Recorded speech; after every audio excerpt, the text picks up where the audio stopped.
श्री सरस्वत्यै नमः। श्री विठ्ठलाय नमः। श्री मातापितृभ्यां नमः। श्री गुरुभ्यो नमः। ओम नमो भगवते वासुदेवाय। राम कृष्ण हरि राम कृष्ण हरि राम कृष्ण हरि।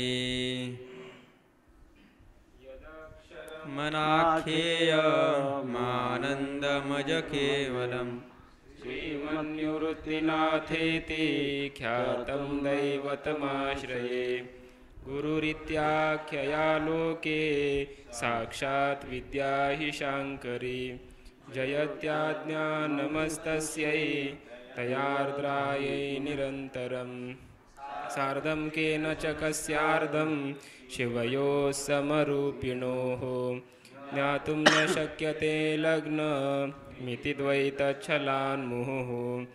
अद्वैतमात्मनस्तत्त्वं श्रुतौ मिथस्तराम्। वन्दे जगतामाद्यौ तयोस्तत्त्वाभिपत्तये। मूलायाग्राय मध्याय मूलमध्याग्रमूर्तये। क्षीणाग्रमूलमध्याय नमः पूर्णाय शंभवे।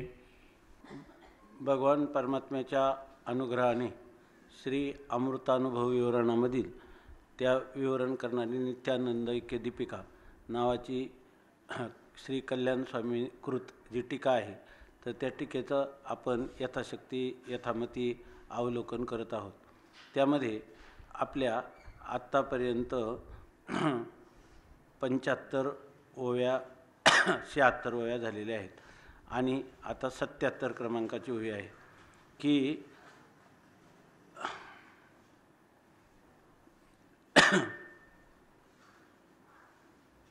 आज मागच्या वेळी सांगितलं, असो आईशे तुझे पाय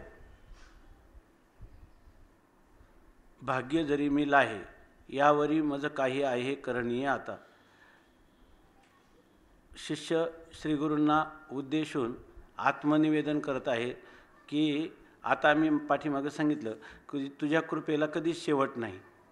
कारण तुझी खरी कृपा कधी, ज्या वेळेला आपण आपल्या आत्मस्वरूपाच्या ठिकाणी किंवा आत्मस्वरूप रूप होऊन राहतो, याच्यापेक्षा दुसरी कोणती मोठी कृपा नाही. आणि आत्मस्वरूप रूप जेव्हा होतो त्यावेळेला मला काही नेयसुद्धा राहत नाही.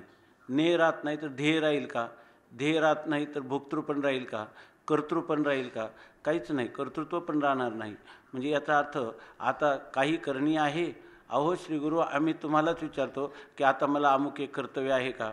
तर नाही. उपनिषद सांगतात त्याचप्रमाणे जी स्थिती उपनिषदांनी सांगितली ती स्थिती तुमच्या कृपेने आम्हाला प्राप्त झालेली आहे.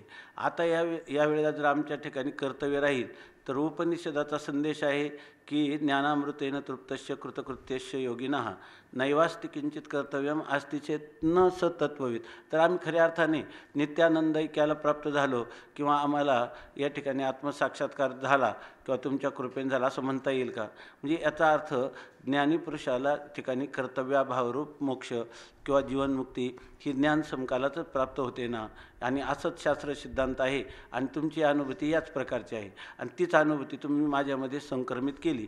त्यामुळं आता तुम्ही केलेली जी कृपा आहे ती कृपा अशी नाही का आता काढून घेतलं आहे की नाही, आपण कुंभाराने चाकाला गती दिली आणि काढून घेतलं की चाक झालं शांत, असं आता नाही. तुमच्या कृपेचा आता आमच्यावर नित्य वर्षाव होणार आहे. तुमची कृपा नित्य आहे. तुमच्या कृपेनं प्राप्त झालेलं जे तत्त्व आहे तर ते तत्त्व नित्य तत्त्व आहे आणि ते आता आम्ही आहे. मग आणि तुम्हीसुद्धा काय आहे?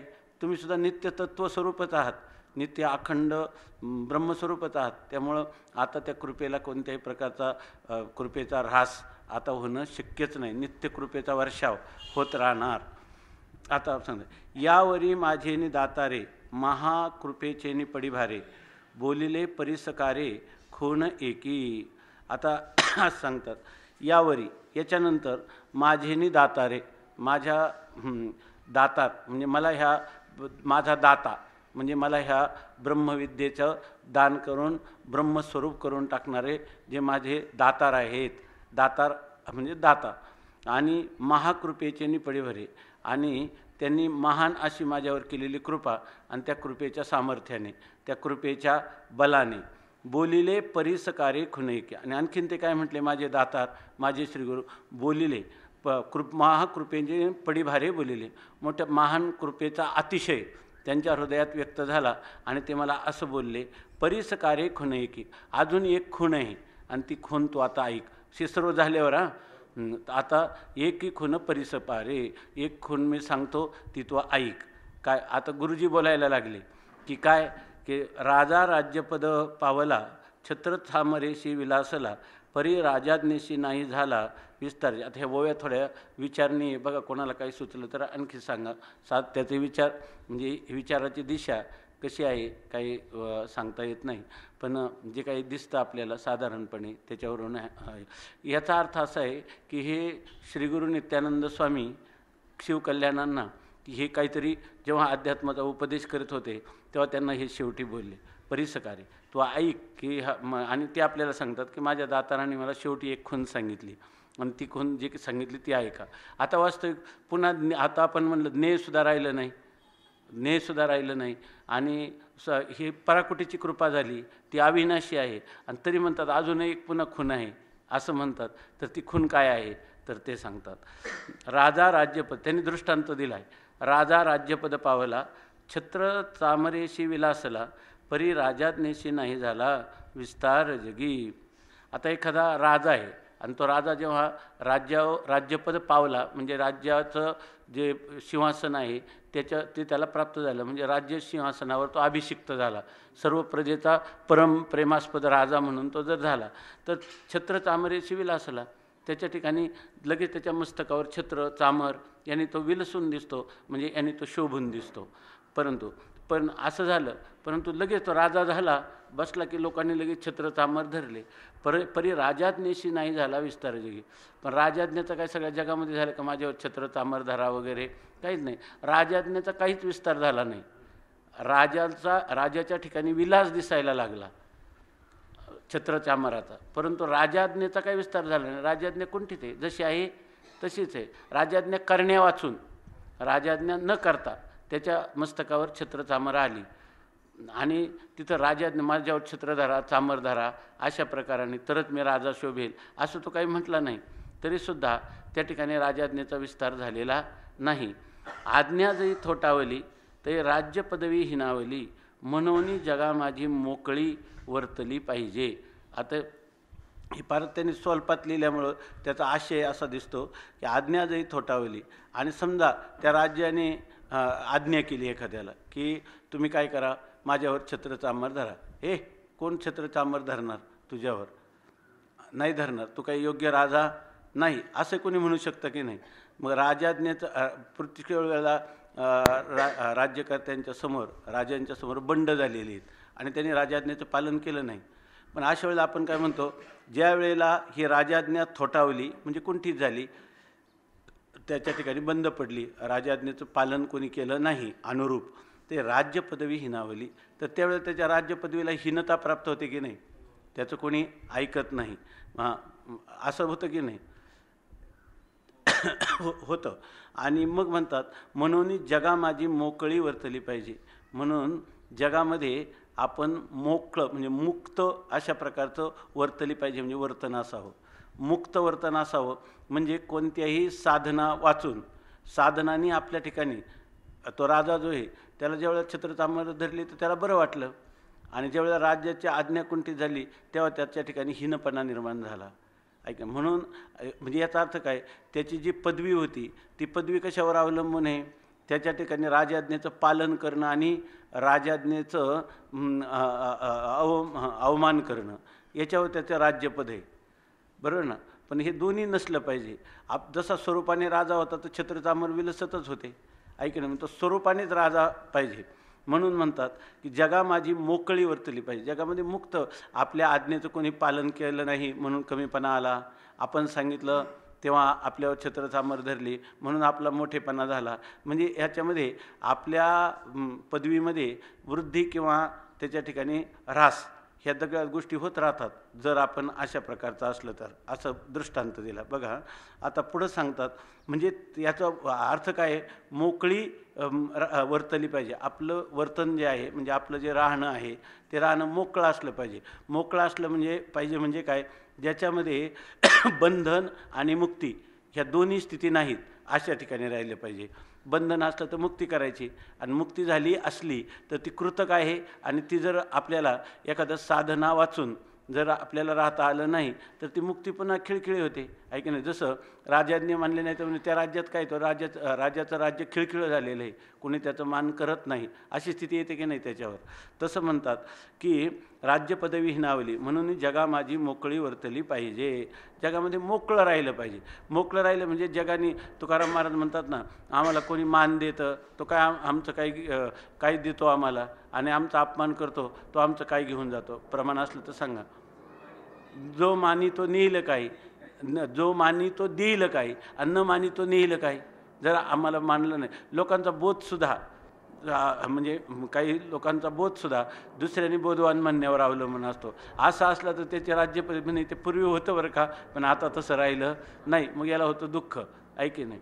म्हणून सांगतात तर तेवी राज्य चोजवली आत्मखुन परी तेची सरळ दृष्टीविन सुखाचा फुंजदान नुतरे देखा. यामध्ये असं दिसतंय की तुमचं जे ज्ञान आहे, तुमचा जो आनंद आहे किंवा तुमची सत्ता आहे, तीनच गोष्टी आहे. तर तुमचं सच्चिदानंद स्वरूप हे मोकळं आहे.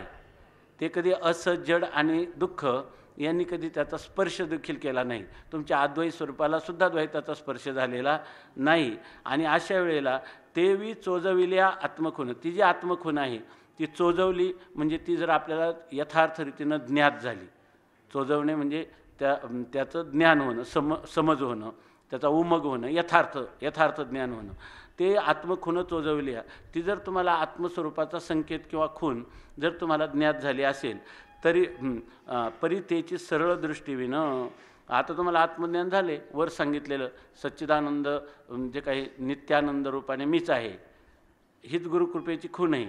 आणि आता त्याला पुढं सांगतात तुला अजून एक खून एक अजून खून सांगणार आहे.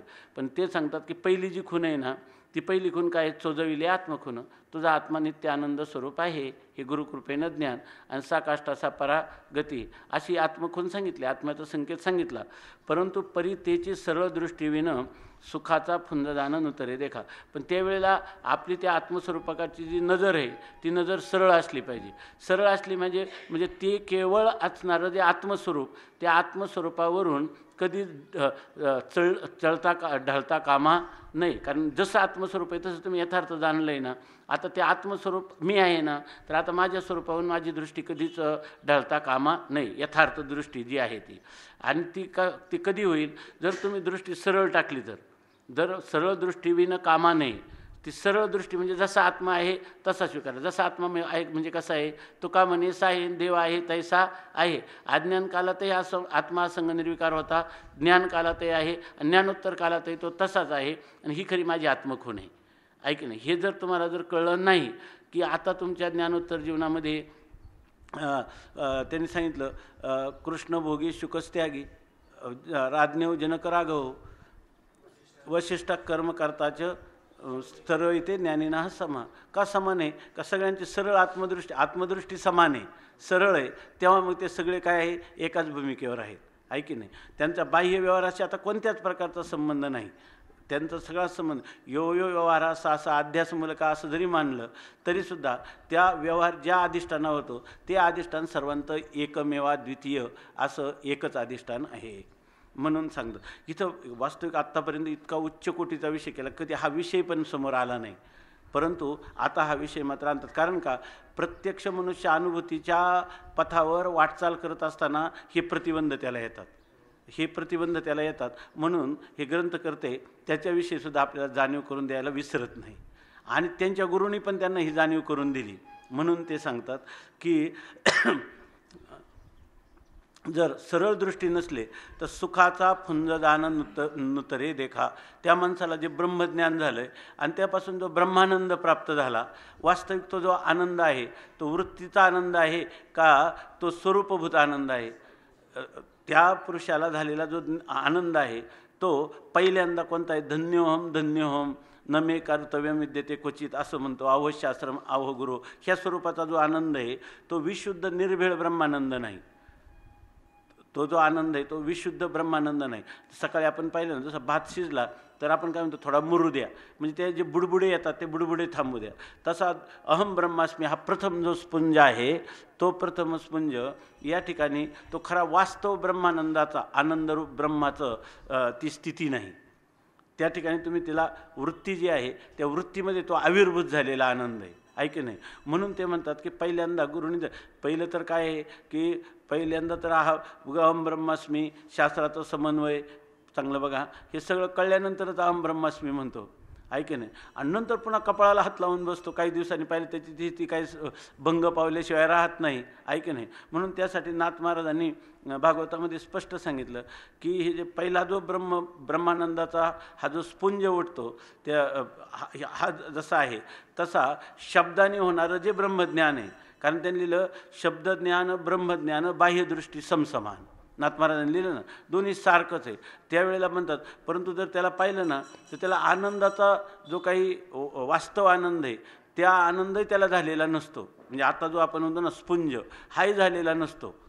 आणि अशा वेळेला तो त्याला ब्रह्मज्ञानी म्हणतो. तर ते नाथ महाराजांनी लिहिले, चकमकीची आगी जाळू न शके नाटे लागी तैशी ब्रह्मप्राप्ती असं म्हणतात. आणि प्रथमरंगी प्रपंचसंगी विनाशे ओळी गेली ना आपल्याला आता पारायणात, पण ती त्याच्यामध्ये सांगतात की मी ब्रह्म आहे. ही जे प्रथम क्षण आहे तो क्षण जर समजा आपण त्याच्यात आपली वृत्ती स्थिर केली नाही, त्याचं स्वरूप यथार्थ जाणलं नाही आणि स्वरूपरूप आपण जोपर्यंत झालो नाही, तर जसं चकमकीची आगी आहे, ती चकमकीची आगी कापूस पेटायला उपयोग आहे, जाळू न शके लाटे लागी किंवा नाटे लागी.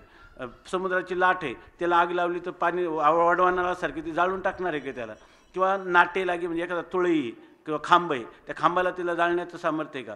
तसं अहम ब्रह्मास्मी झालेलं ज्ञान हे अज्ञानाचं सुद्धा निवर्तक होत नाही, आहे की नाही. त्याच्यासाठी सुद्धा त्याचे प्रतिबंध निवारण करण्यासाठी किंवा त्याच्यासाठी तेवढी शांतता धारण करून हा स्पुंज वृत्ती ज्ञानाचा आहे. याच्यात वृत्ती ज्ञानानेच त्याला प्रतिबंध केलेला आहे. हा आनंद वृत्तीचा आहे. हा वृत्तीनंच ह्या आनंदाला, खऱ्या आनंदाला प्रतिबंध केला आहे. अशा प्रकारचे त्या वृत्तीचं जतन करून त्या वृत्तीला योग्य मार्गावर आणून तिला स्वतःचा बाध करून आपल्या स्वरूपभूत करावं लागतं.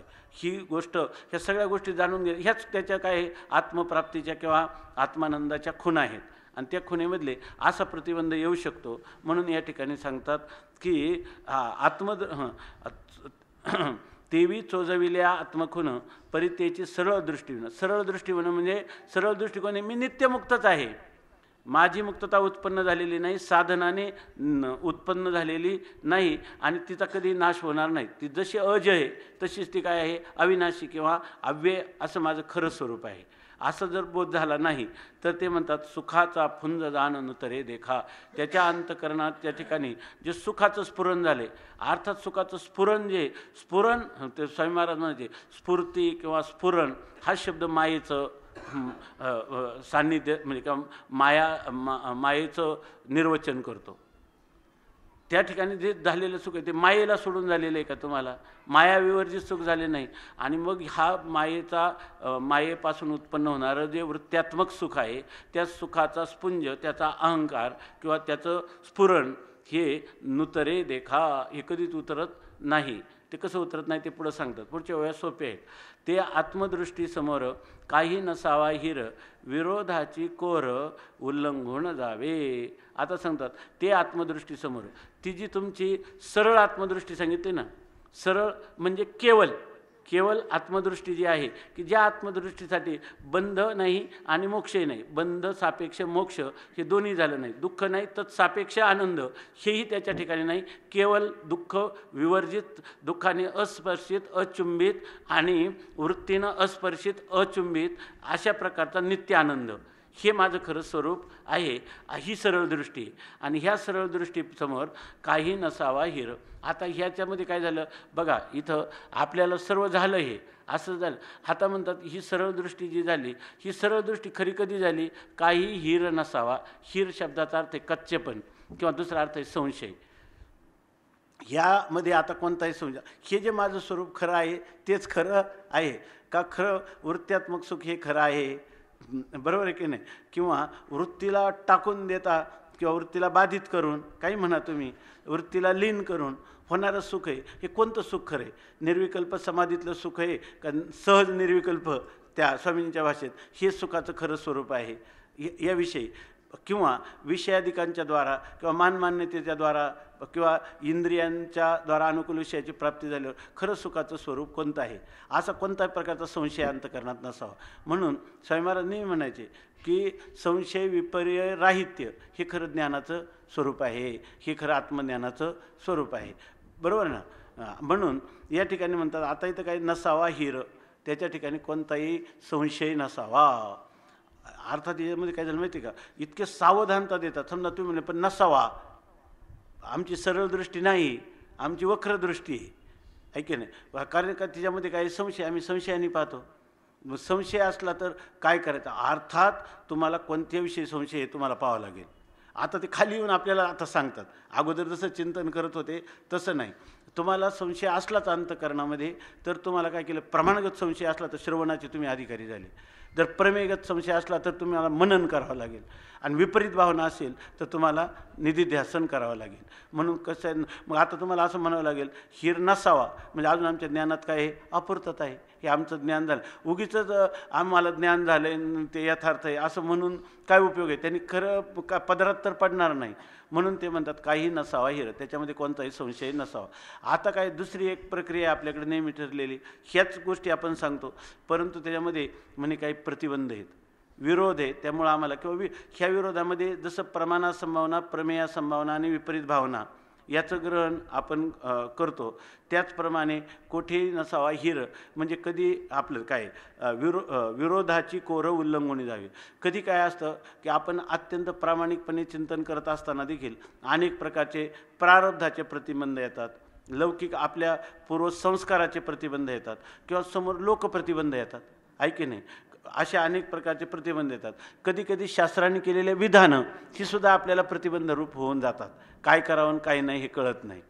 बरोबर आहे की नाही? बरं, कितीही शास्त्रज्ञ जरी झाला तर परस्पर विधानांचं त्याला पूर्णपणे सामंजस्य करता येईलच असं नाही. आणि ही जे असामंजस्य आहे त्या सामंजस्याची स्थळं कमी आहेत, पण असमंजस्याच्या विरोधाच्या ज्या परंपरा आहेत त्या आजही भांडतात एकमेकाशी. 6 दर्शनही भांडतात, पुराणही भांडतात, आहे की नाही सगळे. त्यामुळं हा विरोध आहेच की नाही त्याच्या ठिकाणी. तर विरोधाची कोर आहे आणि ती उल्लंघून जावे. म्हणजे याचा अर्थ जे काही प्रतिबंध आहेत ना, प्रतिबंध जोपर्यंत वाटत असतील तोपर्यंत सुद्धा त्याला यथार्थ तत्त्वज्ञान झालं असं म्हणता येत नाही. संशय नसला पाहिजे आणि त्या ठिकाणी विरोध म्हणजे प्रतिबंध नसला पाहिजे. संशयाहुनी थोर आणिक नाही, पाप घोरे विनाशाची वाघोरं प्राणियाशी, ही जशी गोष्ट आहे तसं यामध्ये येणारे जे विरोध आहेत तर विरोध आपण म्हणतो ना चंद्राची कोर आहे. म्हणजे विरोध हा विरोध समजणं खरं तर काय प्रतिबंध आहे आत्मस्वरूपाच्या ठिकाणी, किंवा आपल्या स्वरूपभूत ज्ञान प्राप्त करताना प्रतिबंध आहे असं समजणं हाच प्रतिबंध आहे. त्यामुळं खरोखर प्रतिबंध आहेत असं नाही, पण आता तुमच्या चित्तात प्रतिबंध रूप वाटतं म्हणून ती विरोधाची एक कोर आहे. फक्त चंद्राची जशी अल्पकोर आहे तसं हा एक भाग आहे की विरोध किंवा प्रतिबंध किंवा संशया, किंवा तुम्ही संशयाने विपर्ययसुद्धा घ्या, हे सगळं उल्लंघून गेलं पाहिजे. म्हणजे तुम्हाला श्रवण, मनन, निधिध्यासन आणि जे काही साधन आहे तुमच्या समजा अंतःकरणातले पूर्वसंस्कार जर तुम्हाला प्रतिबंध करत असेल तर त्या संस्काराचीही तुम्ही योग किंवा उपासना किंवा पुन्हा हेच चिंतन बरोबर चालले का बघा, यांनी तुम्हाला काहीतरी प्रतिबंधाची निवृत्ती केली पाहिजे. तुम्ही लगेच आम्ही आता पोचलो म्हणून जर राहाल तर तुम्हाला काय हे ज्ञान जे आहे तुम्हाला एकतर आनंदाचा स्फुरण तरी होईल, किंवा संशयादी असून आपण आत्मज्ञानी समजाल तर तुमची फसवणूक होईल, आहे की नाही? आणि विरोधच असताना जर त्या विरोधाकडे तुम्ही पूर्णपणे उपेक्षा केली, विरोधाची पूर्णपणे उपेक्षा केली, परंतु विरोधी पदार्थ मात्र त्या ठिकाणी अस्तित्वात तुमच्यासमोर आहेत, तर हे चालणं त्या विरोधाच्या कोरीलाही उल्लंघन जावं. तिथं तो जो संशय असेल त्या संशयाधिकांचंही निराकरण करत जावं. त्याच्यासाठी लागणारं मनन, निधिध्यासन किंवा तुमचं द्वितीय श्रवण हे सगळं तुम्हाला करणं आवश्यक आहे, असा भाव होतो. त्या गुरूंनी सांगितलेली खूण ही आहे असं पुन्हा सांगतात. किंवा आत्मकळेचे ठाई विरोधाशीच जन्म नाही, म्हणून ते दृष्टीशी काही अंतरावची नसे. ही तुमची जी दृष्टी आहे ती दृष्टी सरळ दृष्टी नाही किंवा तुमची दृष्टी यथार्थ नाही. कारण काय, त्याची खूण ही आहे का आत्मकळेचे ठाई विरोधाशीच जन्म नाही. आत्मकला म्हणजे आत्मस्वरूप, त्या आत्मस्वरूपाच्या ठिकाणी कोणता विरोध म्हणून विरोधी पदार्थच नाही. कारण त्याच्यामध्ये विरोधी पदार्थ काय, आत्मस्वरूपाहून, बरोबर ना, आत्मस्वरूपाहून त्याच्या सत्तेतला त्याच्या विरोधी, त्याच्याहून प्रबलन त्याच्या सत्तेत त्याच्याहून भिन्न असा कोणता पदार्थच राहत नाही. आणि तुम्हाला तो वाटतं विरोध आहे. विरोधाला तर जन्मच नसतो. विरोधाची भावना झाली ना ज्या अर्थी, त्या अर्थी तुमचं ज्ञान अपूर नाही. म्हणून ते म्हणतात विरोधाशी जन्म नाही, म्हणून ते दृष्टीशी काही अंतरावची नसे. ती जी आत्मदृष्टी आहे खरी वास्तव आत्मदृष्टी, त्या ठिकाणी अंतरावची नसे.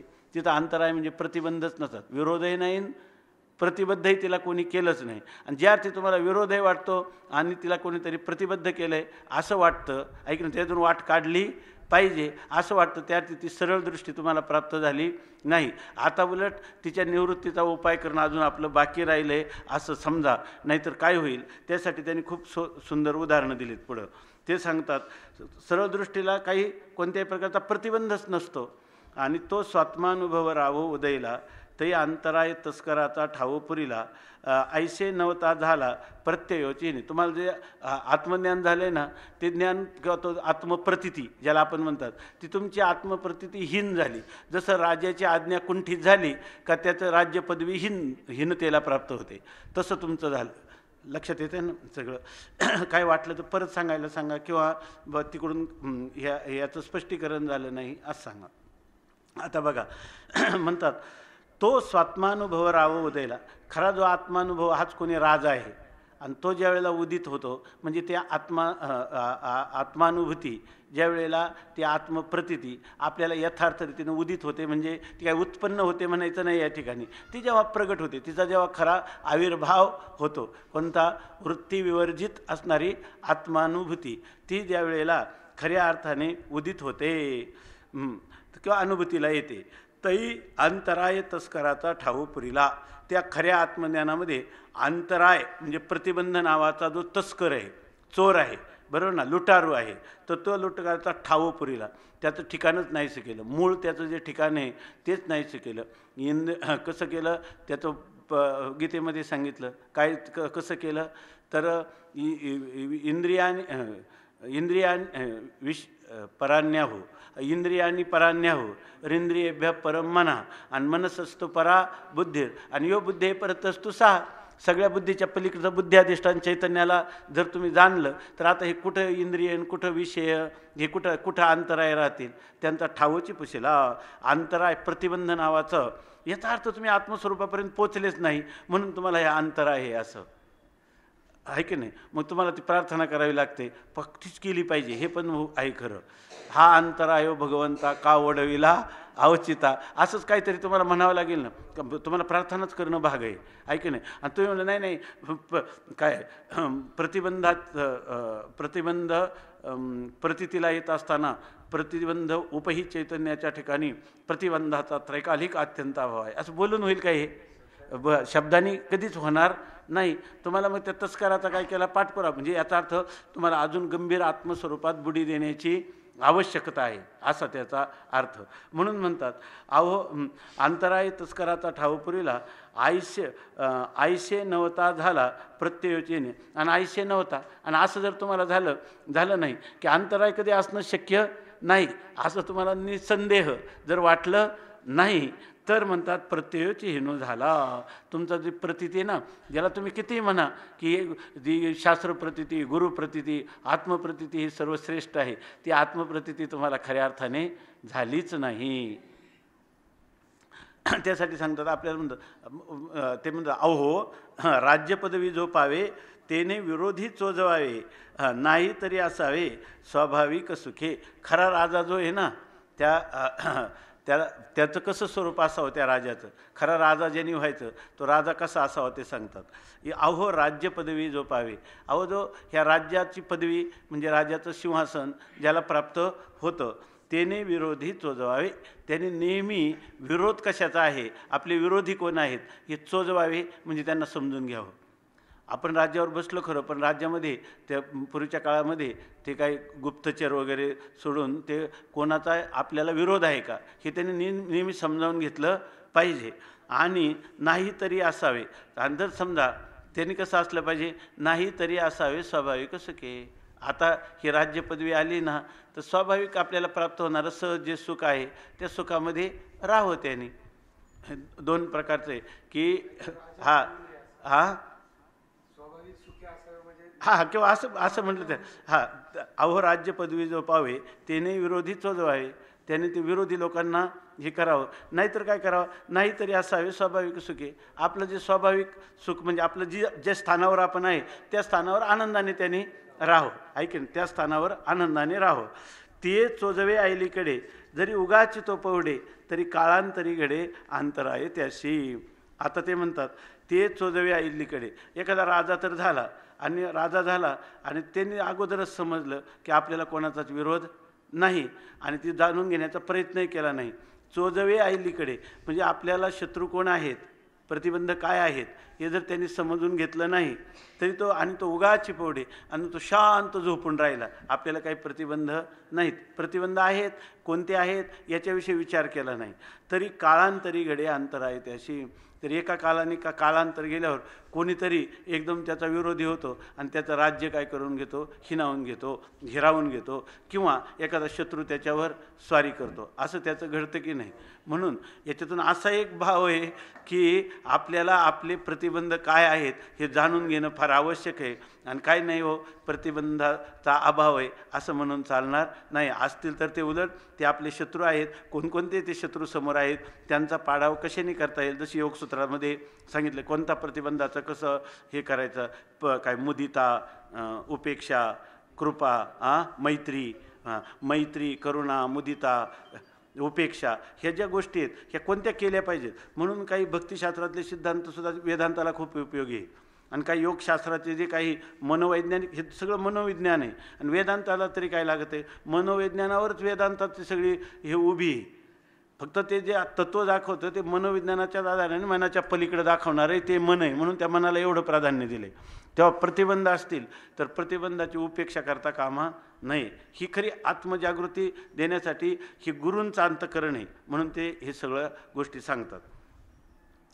आता जरी त्याला अंतराय नसला तर काळांतरी घडे अंतराय त्याशी. कालांतराने त्याला अंतराय किंवा प्रतिबंध झाल्याशिवाय राहणार नाही. म्हणजे खरा परमार्थ ज्याला करायचा आहे, खऱ्या वाटेने ज्याला चालायचं आहे त्याला ह्या पाऊल खुणा सगळ्या सांगतात. ते आता सांगतात हे बहु काय बोलावे, जाणीवेवरी न जावे, जालेपणाचे नावे कैवल्यही नको. जर सांगतात हे बहु काय बोलावे, फार काय बोलावं ह्या संबंधाने, जाणीवेवरी न जावे. आपल्याला हे जे शास्त्राच्या द्वारा गुरूंच्या द्वारा जी जाणीव आत्मतत्वाची झाली ती बऱ्याच वेळेला परोक्ष असण्याची शक्यता असते किंवा ती प्रतिबद्ध असण्याची तरी शक्यता असते. जर तुम्ही म्हणले का तत्वमसी महावाक्याचा उपयोग केल्यावर कुठं होतं आहे, असली तर प्रतिबद्ध तरी असू शकते. म्हणून आता ज्ञान झाले, अज्ञानी पुरुषाला नैव किंचित कर्तव्यम असते. त्याला कोणत्याच प्रकारचं कर्तव्य नाही. कारण गुरूंना त्यांनी विचारलं ना, अज्ञानी असं ज्ञान तुमच्या कृपेने झाल्यानंतर काय करणं आहे का त्याला. असा जर असावध राहिला तर असंही चालणार नाही. म्हणून त्याला करणं नाही. कोणाला, ज्याला खरं आत्मज्ञान झाले त्याला करणं नाही त्या ठिकाणी. आणि त्या स्थितीत असला तर नास्ती चोद्यम काय चोद्यम वा परिहारो वा क्रियताम द्वैत भाषया अद्वैत भाषया चोद्यम नास्ती नापी तदुत्तरम. अशी खरी काय आहे याची स्थिती आहे. जसं असतं तर हा म्हणलाच का कृती काय आहे, हा तरी कशाला अभिमान धारण करायचा आहे की नाही. याच्यामध्ये फक्त हे हिशेब कळालेले आहेत. हिशेब कळाले त्याला वाटतं की मी लाख रुपयाचा हिशेब गणित बरोबर सोडवलं, हिशेब लावले त्या अकाउंट किंवा काय कोणी म्हणतात त्यांनी CA, म्हणजे याचा अर्थ काय त्याची संपत्ती झाली का ती. तशी ही हिशेब लागले. द्वैतात वै भयम होती, हे हिशेब कळले म्हणजे भय गेले असं झाले का. एका काळात इतक्या उच्च कोटीत विठ्ठलाशी ऐक्य करणारे, गुरुशी ऐक्य करणारे, ऐक्याची भावना पण त्या ठिकाणी विरून गेले पाहिजे असं सांगणारे, आता मात्र प्रत्यक्षात ज्यावेळेला हिसाब बराबर आहे छोकरा डुबता आहे की नाही, हिशेब बरोबर असता नाही तो मुलगा तर बुडतो आहे ना. तसं आपली आत्मानुभूती, आता हिशेब आता शिकलो आपण शास्त्राच्या द्वारा, आत्मानुभूती घेताना त्याच्यामध्ये असणारे प्रतिबंध असू शकतात आणि ते आपण बारकाईनं जाणून घेतले पाहिजे आणि त्या प्रतिबंधाच्या निवृत्तीचे उपाय केले पाहिजेत असं सांगतात. ही शेवटली खूण सांगतात, ही एक गुरूंनी मला सांगितलेली शेवटची खूण आहे असं म्हणून सांगतात. हे बहु काय बोलावे, हे काय जास्त बोलायचं म्हणतात, जाणीवेवरी न जावे. आपल्याला आपातता झालेली जाणीव म्हणजे ज्ञान, त्या ज्ञानावर न जावे म्हणजे त्याच्यावर निर्भर राहू नये. का पोचलो आता काय आपल्याला कुठल्याही प्रकारची भीती राहिलेली नाही असं म्हणू नये. झालेपणाचे नावे कैवल्यही नको. ज्या अर्थी झालाय ना तर ते म्हणतात जाणीवेच्या अंगाने स्वरूपभूत ज्ञान आपल्याला प्राप्त झालं आहे असं कधी समजू नाही, किंवा स्वरूप आपण झालो आहे असं समजू नये. इतकंच नाही, आम्ही तर काय केवल आहोत ऐके नाही. काय त्या ओवी एक क क हा जाणीव करी तोची नेणे, आथिले पण मिरवी तेची उणे, आणि आम्ही झालो ऐसे म्हणे ते तो काहीच नव्हे. हे ज्ञानोबरायांनी खुणा कशा सांगून ठेवलेले आहेत ऐकी नाही. ज्ञानोबरायांच्याच खुणा हे स्पष्ट करतात आणखी ऐक. तिथं सिद्धांत रूपाने आपल्या लक्षात येतं, जर ज्याला वाटचाल करेल त्यालाच लक्षात येईल. आपल्याला वाटेमध्ये अंतर आहे हे कधी वाटेने चाललं तरच कळेल, नाही तर कळणार नाही. तो करामान दुसरा एक अभंग आहे की आम्ही चालता हे मग कळो येते असं. अधिकार तैसा करू उपदेश, अधिकार तैसा दावियेला मार्ग, आणि अधिकारापर्यंत मार्ग दाखवले तरीसुद्धा काही उपयोग नाही. चालता हे मग कळो येते. जर आपण त्या मार्गाने चालू लागलो तर मग आपल्याला कोणता मार्ग कुणीकडे नेतो हे कळत आहे. नाही तर आपल्याला सगळे मार्ग सारखेच आहे, कोई बी ले चार चार आणा, काय फरक नाही त्याच्यामध्ये. म्हणून सांगतात याची भूमिका काय असली पाहिजे, जालेपणाचे नावे कैवल्य हे नाही. मला आता मी कैवल्य म्हणजे केवलस्य भावा कैवल्य, मी कैवल्य स्वरूप झालो असं असलं, असं जर एखाद्या त्या कैवल्याचं स्वरूप असेल, मी कैवल्य स्वरूप झालो तर तेही नाही घे, ते सुद्धा घ्यायचं नाही. झालंय ना, झालं याचा अर्थ येत कृतगम तद अनित्यम. मी काही साधनाने ज्ञानाने माझ्या स्वरूप स्थितीला प्राप्त झालो म्हणून असं केल्यावर मग मला कैवल्याची अवस्था प्राप्त होईल तर ते खरं कैवल्य नाही, ते कैवल्याभास आहे. म्हणून ते कैवल्यसुद्धा घेऊ नाही, म्हणजे तिथंच थांबू नाही. त्यावेळेला होतं कसं, जर एखाद्याला वाटलं का मला मी काय त्याच्यासाठी गुलेबाबा म्हणायचे ना, तुंतून करावं लागतं बुवा, याच्यासाठी एवढं सोपं नाही. मग आम्ही काय काय केलं त्यासाठी, तेव्हा कैवल्य स्वरूपाला प्राप्त झालो. पण असं कैवल्यसुद्धा घ्यायचं नाही, कारण तुंतून करून का होईना प्राप्त झालेलं आहे ना, ते निस्साधन आहे, ते प्राप्त झालं. आणि जसंच्या तसं जर आपण ते आणि आपण एक असू तर त्याच्या ठिकाणी कोणती क्रिया आहे, त्यांच्या ठिकाणी कोणती जाणीव आहे, त्याच्या ठिकाणी कोणती नेणीव आहे, कशाचं भोक्तृत्व आहे आणि कशाचं कर्तृत्व आहे, कशाचं ध्येय आहे आणि कसलं ध्येय आहे, असं ते जर स्वरूप असेल तर ते म्हणतात जर हे असं जर असलं तर घे, तू घेऊ नको. कारण का तर त्याचं पुढं सांगतात तिथं काय होतं माहिती आहे का, मज एकाशी प्रत्यय आला, येरू अज्ञाने असे नाशिला, हा जयाचाही न उत्तरला, अहंकार सापू असं सांगतात. आता काय म्हणतात, त्यावेळेला काय वाटतं माणसाला, जर तिथंच थांबला आणि त्या कैवल्याला घेतलं किंवा त्या जाणीवेला घेऊन मी ब्रह्मरूप आहे जाणीवेला ठेवून म्हणत असेल, किंवा त्या ठिकाणी मला हे प्राप्त झालं, बरोबर ना, हे माझं प्राप्य होतं ते मला प्राप्त झालं, ही जाणीव ठेवून जर त्या ठिकाणी त्याचे ब्रह्मरूपता हेच काय आहे, एव्हरेस्ट शिखर आहे, गौरी शंकराला पोचलो असं जर म्हणत असेल तर ते म्हणतात मग त्यावेळेला काय वाटतं, मज एकाशी प्रत्यय आला, मग मी एकटाच असा आहे. तुम्हाला माहीत नाही, हे साधारण गोष्ट नाही. या ठिकाणी बहुनाम जन्मनाम अंते ज्ञानवान माम प्रपद्यते, वासुदेवा हा सर्वमिती स महात्मा सुदुर्लभा. हे सगळ्या पृथ्वी काय ईश्वर अनुग्रह देव पुंसाम अद्वैत वासना महाभय परित्राणा द्वित्रिणाम उपजायते. ते द्वित्रिणाम म्हटलंय खरा, मीच एकटा त्याचा अधिकारी आहे, द्वित्रीसुद्धा नाही, अद्वैत कोण आहे, मीच आहे ऐके नाही. म्हणून मज एकाशी प्रत्यय आला. आणि इतर लोक जे येरू आज्ञाने असे नाशिला, अरे सर्व लोकांचा नाश झाला, त्यांच्यावर सर्वस्व हानी आत्मघात त्यांचा झालेला आहे, कारण त्यांना आत्मज्ञान झालं नाही आणि मलाच एकट्याला आत्मज्ञान झालं असं त्याची भावना होते. कोणाचा? हा जयाचाही न उतरला अहंकार सापू. त्याचा जो अहंकार होता ना, त्यांनी सांगितलं पहिला अहंकाररूपी सापाचा डंख झाला होता. त्यावेळेला मी देह आणि देह संबंधी माझे असा अहंता ममतेचा विस्तार करीत होता. आणि आता काय म्हणायला लागला? ब्रह्माहमस्मी, मी ब्रह्म आहे. तर मी जो आहे, मी ब्रह्म आहे, हाच काय आहे? त्यांनी मग सांगितलं ना की पहिली अविद्या होती आणि काय झाली? आता ती अविद्यात मरण पावली आणि पुन्हा मी ब्रह्म आहे, अहम ब्रह्मास्मी, अशी ती अविद्या काय झाली? मरून पुन्हा हाडळीच्या रूपाने, ज्ञानरूप हाडळीच्या, म्हणजे कोणता? वृत्ती ज्ञानरूप, वृत्ती अहम ब्रह्मास्मी ह्या वृत्ती ज्ञानाने त्या ठिकाणी ती हाडळ पुन्हा जिवंत झाली. पूर्वीची अविद्या कमी छळ करत होती, आता ही अधिक छळ करायला लागली. माऊलीने सांगितलं ना काय? जिती अविद्या आईशी अन्यथा बोधाते गिवसी, आणि तेची निमालिया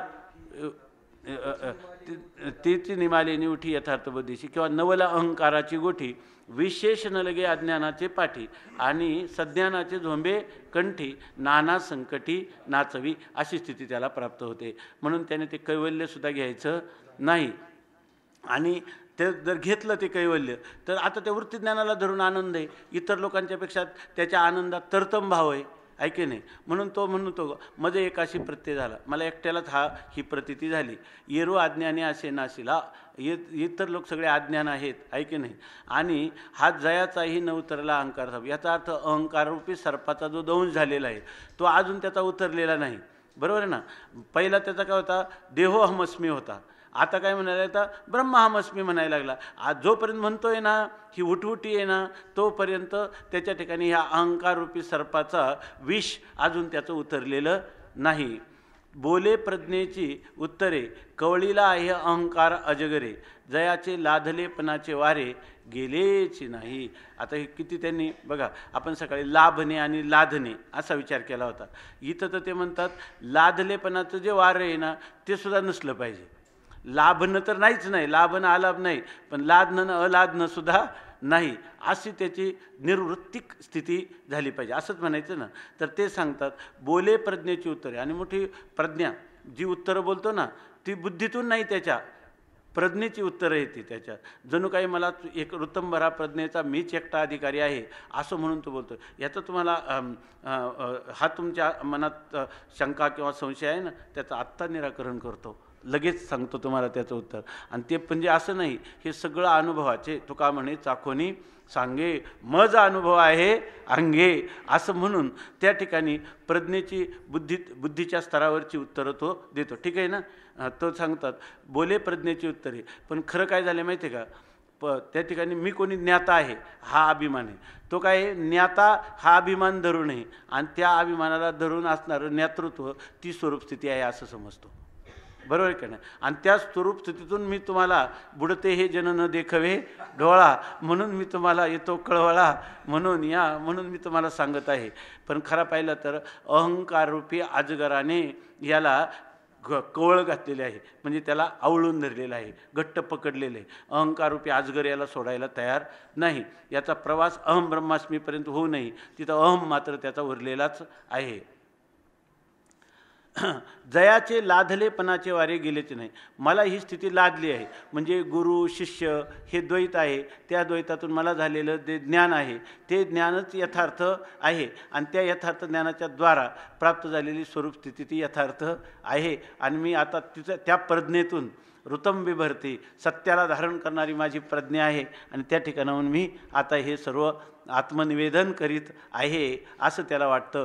परंतु ते म्हणतात बरं, तो तुम्हाला पुन्हा सांगणार, हे लाभत नसतं, हे लाधत असतं. पण ते म्हणतात हे लाधलेपणाचे वारे गेलेची नाही. हे लाधलं ह्याचं सुद्धा काय, त्याच्या अंगात झालेला एक प्रकारचा वारा भूतसंचार आहे, तो अजून त्याचा गेलेलाच नाही. तयाशी जाणावी अजूनही स्वसुखाची शिराणी, एवं सरळ दृष्टी वाचुनी कृतकृत्यता नाही, असं सांगतात. तयाशी जाणावी अजून असं जाणावं की त्याला स्वसुखाची शिराणी, त्याला अजूनही समाधान पारेल. त्याला एक शब्द साखरे महाराज वापरतात, रम्य समाधान. समाधान जरी झालं तरी कोणतं समाधान पाहिजे? ते रम्य समाधान, म्हणजे त्याच्यामध्ये रमणीयतेच्या विरुद्ध कुठलाच अंश नाही, अशा प्रकारची ती चित्ताची स्थिती आपल्या स्वस्वरूपाने असणं, चित्ताची नाही, चित्ताची स्थिती नाही, स्वस्वरूपाने असणारी जी स्थिती, वृत्तीविवर्जित आनंद, असं असलं पाहिजे. त्याला समाधान म्हणायचं, त्याला रम्य समाधान म्हणायचं. तयाशी जाणावी अजूनही स्वसुखाची शिराणी, असं जर असेल तर काय म्हणायचं? त्याला अजून स्वसुखाची म्हणजे खऱ्या आत्मसुखाची अजून शिराणी आहे. शिराणी आहे म्हणजे अजून त्याला उत्कट अभिलाष आहे, खरा आत्मा त्याला जो काय आत्मरमण करणारा ज्याला म्हणतात, यस्त्व आत्मरतिरेव स्यात् आत्मतृप्तश्च मानव आत्मन्येवच संतुष्ट तस्य कार्यम न विद्यते. त्याला कोणत्याही प्रकारचं कार्य राहत नाही, ही स्थिती याला प्राप्त झाली नाही. उलट अजून याला खऱ्या आत्मसुखाची अभिलाषाच अजून उर्वरित आहे, की जे आत्मसुख त्याला खऱ्या अर्थाने प्राप्त झालं नाही, असं समजावं, असं सांगतात. एवं सरळ दृष्टी वाचून कृतकृत्य, ही कृतकृत्यता असं ब्रह्माहमस्मी असा अहंकार धारण करून कधीच प्राप्त होत नाही. कारण ती दृष्टी कोणती? वक्र दृष्टी आहे. ती दृष्टी म्हणजे कुटील दृष्टी आहे, ती सरळ दृष्टी नाही. म्हणून इथं सांगतात ही जी सरळ दृष्टी आहे, ह्या सरळ दृष्टी वाचून कृतकृत्यता नाही. हा जरी किती म्हणला आम्हाला कुठं करतं काय, जे ज्ञानगंगे नहाले पूर्णता जीवनी झाले नाही, ते शांतीशी आले पल्लव नव्हे, असं जरी म्हणत असला तर त्याची शांतीसुद्धा अभंग शांती नाही आणि पूर्णतासुद्धा खरी पूर्णता नाही. अशा प्रकारची स्थिती आहे त्याची. सरळ दृष्टी वाचून कृतकृत्यता नाही. खरी त्याला सरळ दृष्टी प्राप्त झाली नसेल, म्हणजे खरी सरळ दृष्टी म्हणजे काय?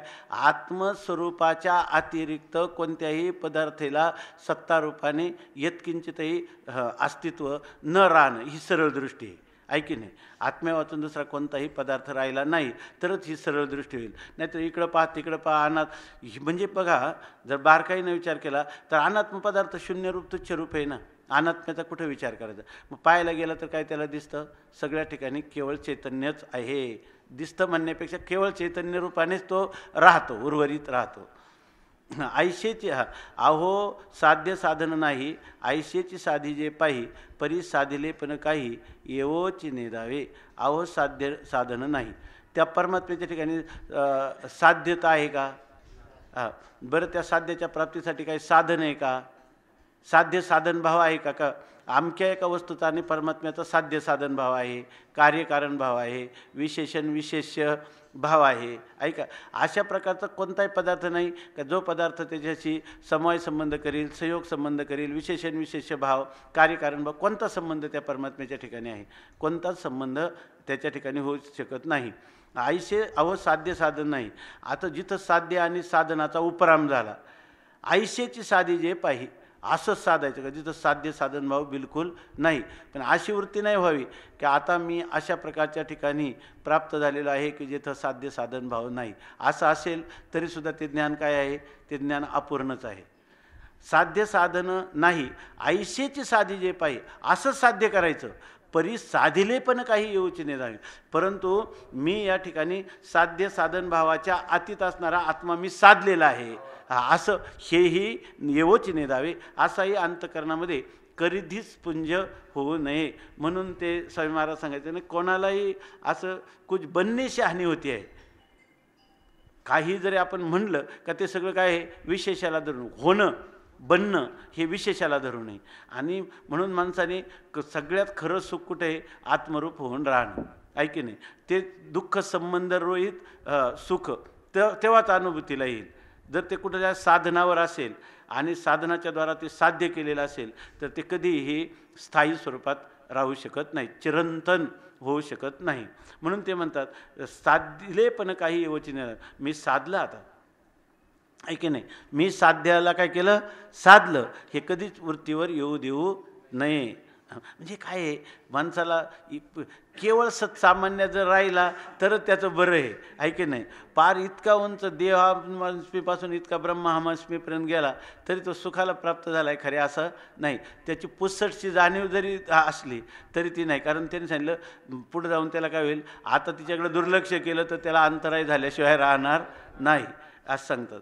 तरी येथे जालेपणाशी भेवणं येवो निधी जे झाले पण तरी हेही नव्हे खुन अनुभवाची तर ते सांगतात. आता कधी कधी काय होईल, अरे मी झालं म्हणलं ना, झालं म्हणलं का ते कृतक आहे आणि ते अनित्य आहे, म्हणून आता काय करायचं, झालेपणाला भ्यायला लागला.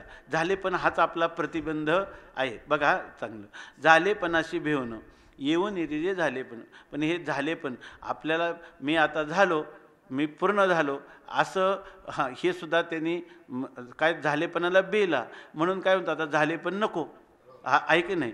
पण येवो निधी जे झालेपण झाले, आता तो झालेपणा येऊ देत नाही.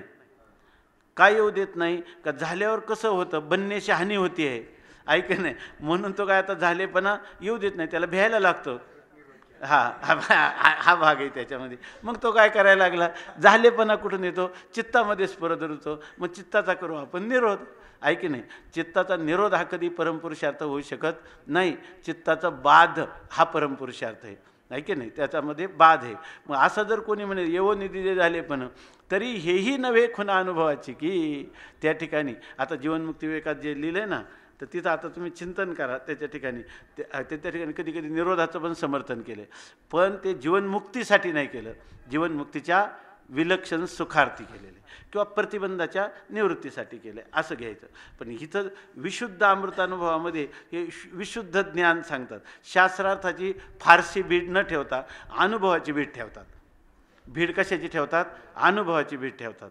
तर त्या ठिकाणी सांगतात की तरी येथे झालेपणाशी भेवणं, येवो निधी जे झालेपण तरी हेही नव्हे खुण अनुभवाची, की तर त्यासाठी चित्ताचा निरोधच करीत बसला तर ही काय अनुभवाची खूण नाही. आता इथपर्यंत आले, त्याला काय वाटतं मी ज्ञानाच्या भूमिकेत आहे की नाही, आणि हा कशात असतो माहिती आहे का, कर्त्याच्या भूमिकेत असतो.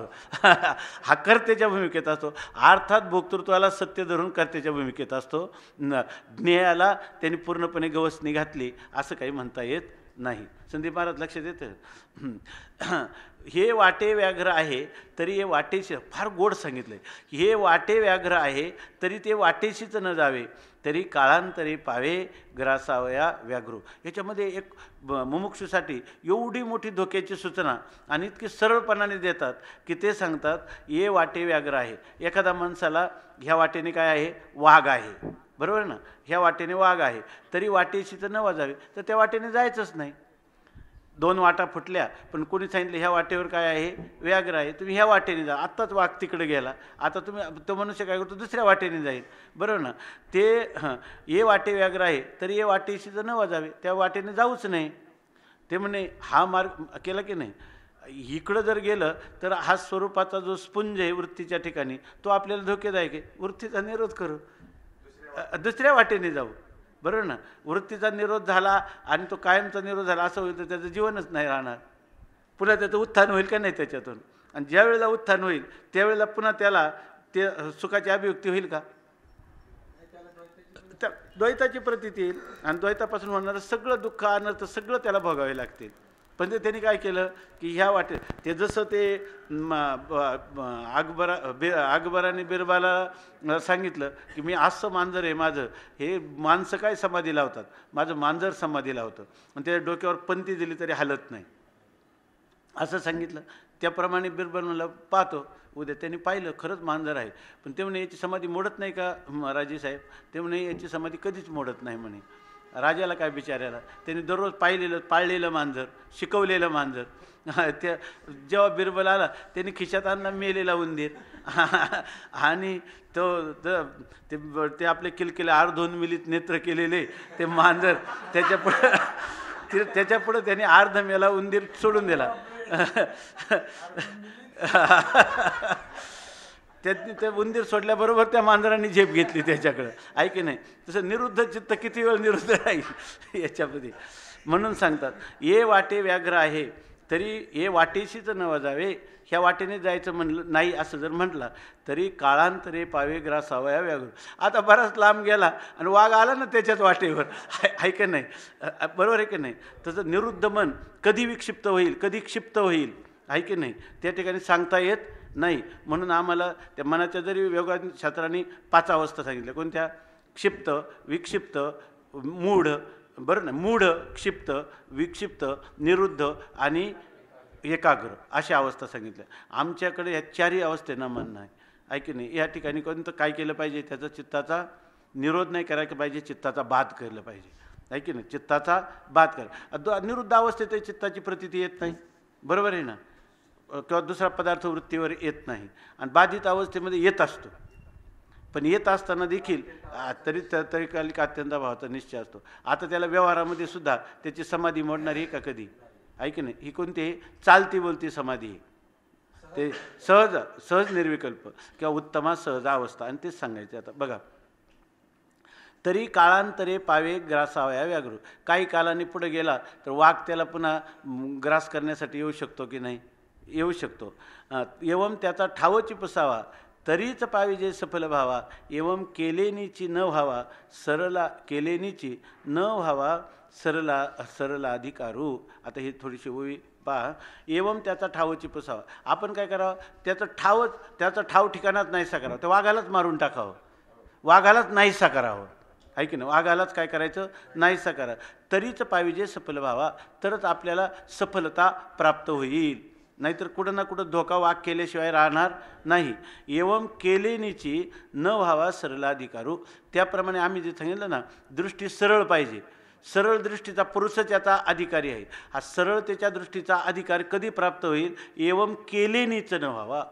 काही केल्या वाचून, बरोबर ना, केल्याने प्राप्त होणारा अधिकार असा कधीच अधिकार नसावा. तो स्वयंसिद्ध स्वयंप्रकाश, आहे की नाही, नित्य अशा प्रकारचं त्या स्वरूपाशी पूर्णपणे ऐक्यभावाला प्राप्त होणं, याच्याशिवाय दुसरी सरळ दृष्टी असू शकत नाही. आता दुसरी साधनं आहेत, पण साधनाने केलेलं जे साध्य आहे तर ते साध्य नित्य तुम्हाला राहणार नाही. म्हणून हा सरळच अधिकार किंवा सरळच दृष्टी तुमची असली पाहिजे. आता सांगतात, गुरुकृपा खड्ग घेऊनी संशय विरोधी विदारुणी स्वात्मानुभव राज्यधानी पौडावे सुखे. किती साधकासाठी केवढी कळवळ्याने ही गोष्ट सांगितलेली आहे, ऐकी नाही.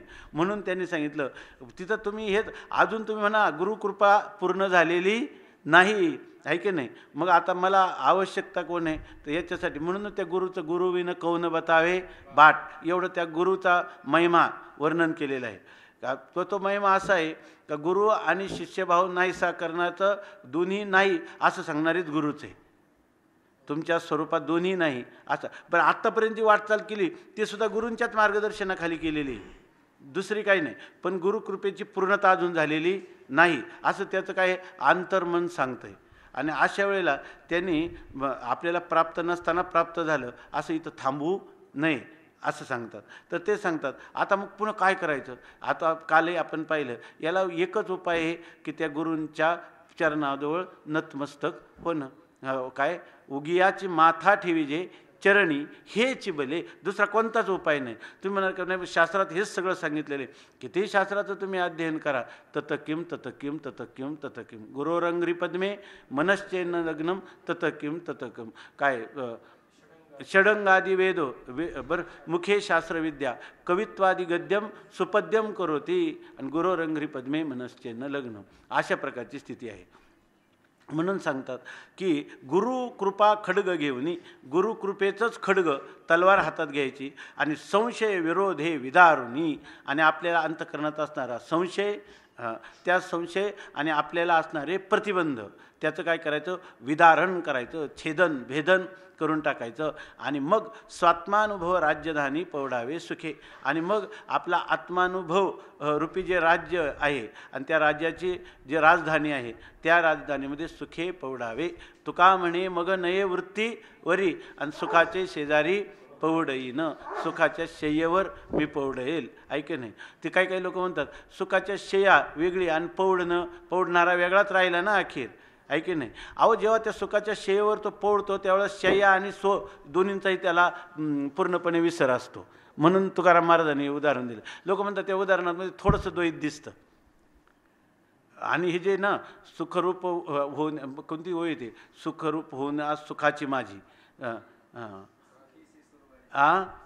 सुखेची सुरवाडी जे सुखाची माझी, सुखाने सुखाचाच उपभोग घ्यावा असं हे जरा जवळचं वाटतं. आणि शया म्हणलं की शया वेगळी, पौडणारा वेगळा आहे, ऐके नाही. म्हणून हा तो खऱ्या अर्थाने असं होतं. तिथं जो निद्रालू आहे, झोपणार आहे, तोच शय्या होऊन जातो. ऐक नाही. इतकंच नाही, शय्या आणि निद्रालू यांचासुद्धा विसर पडतो. ऐक नाही. खऱ्या सुखाचं हेच लक्षण आहे की त्या ठिकाणी दुःखाचा आणि सापेक्ष सुखाचा विसर पडतो. दुःखाचा आणि सापेक्ष सुखाचा विसर पडतो. म्हणून त्यांनी लिहिलं, विषयी विसर पडिला निशेष आणि अंगी ब्रह्मरस ठसावला. रसरूप ब्रह्म निरुपाधिक निर्विषय अशा प्रकारचं जेव्हा होतं त्याच वेळेला ही स्थिती प्राप्त होते. म्हणून सांगतात की अथवा संशय विरोधी विदारुणी स्वात्मानुभव राज्यधानी पवडावे सुखे. मग आता माणसाने कधीच असावध राहू नये. ऐक नाही.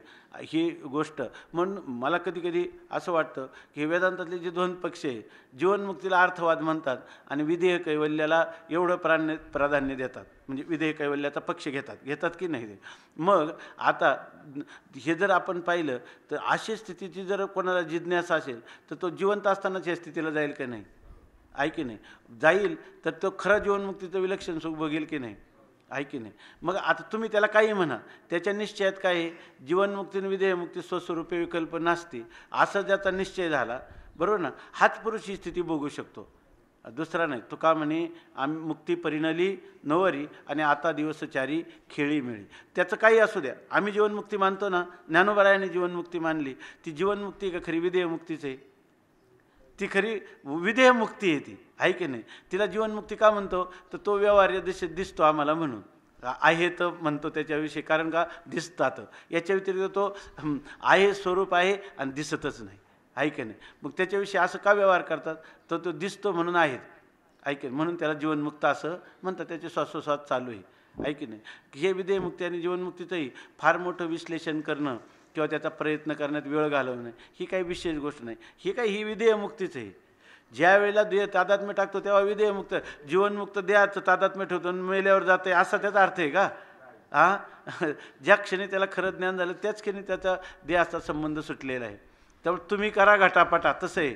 नका जाऊ वाटा आमुच्या. तुम्ही म्हणा ते जीवनमुक्ताच्या ठिकाणी व्यवहार होतो का नाही आणि मग जीवनमुक्ताचं प्रारब्ध भोगतो की नाही, हे तुम्हाला काय म्हणायचं ते म्हणा. तो भोगीत नाही हेच खरं आहे. ऐके नाही. त्याच्या तो खरा विधेयीच आहे. ते तुकाराम महाराज म्हणतात, तुका म्हणे आम्ही झालो अग्निरूप. ह्या सगळ्या विरोध आणि संशयाचा नाश करून टाकला आहे आम्ही. आणि तुका म्हणे आम्ही झालो अग्निरूप लागो निधी पाप पुण्य अंगा. अशा प्रकारची त्यांची स्थिती आहे. म्हणून सांगतात, ना तरी लाधलिया काय ना तरी आम्ही झालो ब्रह्मज्ञानी एकात्मता अवघी जनी म्हणून यच्चावच्च करणी संपादू लागे. यच्चावच्च करणी संपादू लागे. भाऊ बघा. किंवा ना तरी अथवा असं होतं, त्यांनी काय करावं बरं का, असं व्हावं की त्यांनी स्वात्मानुभवरूपी राज्यधानीमध्ये सुखाने पौढावं, शयन करावं, अशी स्थिती सांगितली. ना तरी अथवा काही लोक काय म्हणतात, आम्ही झालो ब्रह्मज्ञानी, आम्ही ब्रह्मज्ञानी झालेलो आहोत. एकात्मता अवघी जनी. आम्हाला काय आहे, सगळं जग जे आहे ना, सगळं जग आमचं स्वरूप आहे. ऐक ना, तुका म्हणे एका देहाचे अवयव आणि सुखदुःख जीव भोग पावे. असं तुकाराम महाराजांचं म्हणणं आहे. तुकाराम महाराज कोणत्या भूमिकेतून म्हणतात काय नाही, यांच्या डोक्यात असं झालं का जगाचं दुःख ते आपलं दुःख. पुन्हा प्रमाणे घेतात, आत्मोपमेन सर्वत्र समम पश्यती हो अर्जुन सुखम वा यदि वा दुःखम सयोगी परमो मतः. सयोगी परम आहे त्याचंच गोष्ट वेगळी आहे. हे झाले नाहीत अजून, परंतु ते आता जे ज्ञान झाले त्या ज्ञाना म्हणतो हा खरं ज्ञान नाही, हा ज्ञानाभास आहे. आणि त्या ज्ञानाभासालाच ज्ञान यथार्थ ज्ञान असं समजून म्हणतात की आम्ही झालो ब्रह्मज्ञानी, आम्हाला ब्रह्मज्ञान झालेलं आहे. एकात्मता अवघी जनी. हे सगळे जग जे आहे ते सगळं काय आहे, त्याच्याशी आमचं ऐक्यभाव प्राप्त झालेला आहे. एकात्मता अवघी जनी. सगळ्या जनांच्या विषयी आम्ही ऐक्यभावाला प्राप्त, ते सगळं आमचं स्वरूप आहे. ऐके नाही. आणि म्हणून यच्चावच्च करणी संपद. मग आपण आपल्या देहासाठी जसं करतो, बरोबर, आत्मज्ञान झाल्यानंतर आपल्या देहाचे जसे व्यवहार होतात तसंच हे समाज पुरुष हा सुद्धा कोण आहे, आपलं स्वतःचं स्वरूप आहे. मग त्याच्यासाठी आपल्याला केलंच पाहिजे. बुडते हे जन न देखवे डोळा येतो कळवळा म्हणून या. असं म्हणून ते म्हणतात यच्च यावच्च करणी संपादू लागे. यच्च जेवढी कर्म आहेत, जेवढ्या कृती आहेत किंवा कर्म आहे, आणि यावत जे आणि जेवढं कर्म आहे ते संपादू लागे, ते सगळं कर्म करायला लागतो. तो म्हणतो की जाळू नये नाव पावलेनी पार, मागील आधार बहुतांचा. म्हणून आम्हाला हे करता येणार नाही. लोकसंग्रह हे आमचं परम कर्तव्य आहे. आणि मग यच्च यावच्च संपादू लागे. ठीक आहे ना. अथवा आम्ही ब्रह्मज्ञानी. आणि हे करताना अगोदर काय त्याला ह्या ब्रह्मज्ञानात काय झालं, मी हे ब्रह्मज्ञान संपादन केलं आणि इतर लोकांनी केलं नाही. आणि सगळ्या लोकांना आम्ही काय करू, आनंदाचा आवार आता त्या ठिकाणी खुलं करू. एवढं तुम्ही म्हणाल की हे सगळं माऊलींनी म्हणे. माऊली त्या स्वरूप महिमेत गेल्यावर हे म्हणतात. आणि हा स्वरूप महिमेत न जाता ह्याला आधार घेऊन हा त्याची कृत्रिम आडंबर म्हणून हे त्यालासुद्धा कळून येत नाही, पण हे आडंबरच आहे. त्यालासुद्धा कळलं असतं तर त्याने अधिक गंभीर चिंतन केलं असतं, स्वरूप महिमेत राहिला असता. परंतु त्याला ते कळलेलं नाही अजून. आणि कळू नाही हेच तर माया आहे की नाही. हेच तर मायेचा काय आहे प्रभाव. पण इथं काय त्यांनी अजूनपर्यंत माया आणि त्याचं विश्लेषण काय केलेलं नाही. त्यामुळे आपण त्याचा उच्चार जास्त करायचा नाही. तर ते सांगतात अथवा आम्ही ब्रह्मज्ञानी विश्व अवघे अज्ञानी. आम्ही ब्रह्मज्ञान संपादन केलेले आणि हे सगळं जग काय आहे, अज्ञानी आहे. म्हणून जनाचा धनी स्पर्श होईल. किंवा काही लोक काय म्हणतात, हे सगळे लोक अज्ञानी आहे, यांच्यात जर आपण सहवासात राहिलं तर काय होईल, आपल्याला नसलं तर कोळशाच्या खाणीत मिरच्याच्या बाजारात गेल्यासारखं होईल. म्हणून जनाचा धनी स्पर्श होईल. ह्या लोकांचा आपलं स्पर्श नको. याजसाठी वनांतरा जातो सांडोनिया घरा, माझे दिठावेल प्रेमच्या ऐवजी ज्ञान घ्या. आहे की नाही. तिथं तुकाराम महाराज म्हणतात काय बोला ना, माझे दिठावेल प्रेम बुद्धी होईल निष्काम, असं तुकाराम महाराज म्हणतात. ऐके नाही. तर ते मध्ये सांगतात पण ही तुकाराम महाराजांना आवडणारी गोष्ट आहे. ही तुकाराम महाराजांना आवडणारी गोष्ट आहे. आणि ज्या भूमिकेत तुकाराम महाराजांनी साधकाच्या लिहिले त्याच्यासाठी ती उपयोगी आहे. ऐके नाही. आणि ज्याला वास्तव भूमिकेत जायचं त्याच्यासाठी ती खंडनीय आहे. बरोबर की नाही. ही गोष्ट तुकाराम महाराजांचा आवडणारी का वेगळी काही आहे. तुकाराम महाराजांचा जो एक अभंग आहे तो एक अभंग म्हणजे एक सोपान परंपरेने अधिकार तैसा केला करू उपदेश, साहे वजे त्याशी तेच देऊ. त्याचं स्फुरणीच लावण्याचं काय गरज, ते पूर्वपक्षातच जातील ना. जर तुम्हाला वास्तवाचा शोध घ्यायचा असलं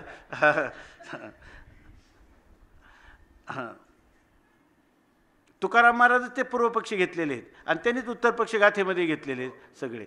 ऐके ना. जनी वनी अवघा देव वासनेचा पुसावा ठाव. ऐके नाही. जन विजन झाले आम्हा विठ्ठल नामा प्रमाण. तुकाराम महाराजांचीच प्रमाण आहेत की नाही.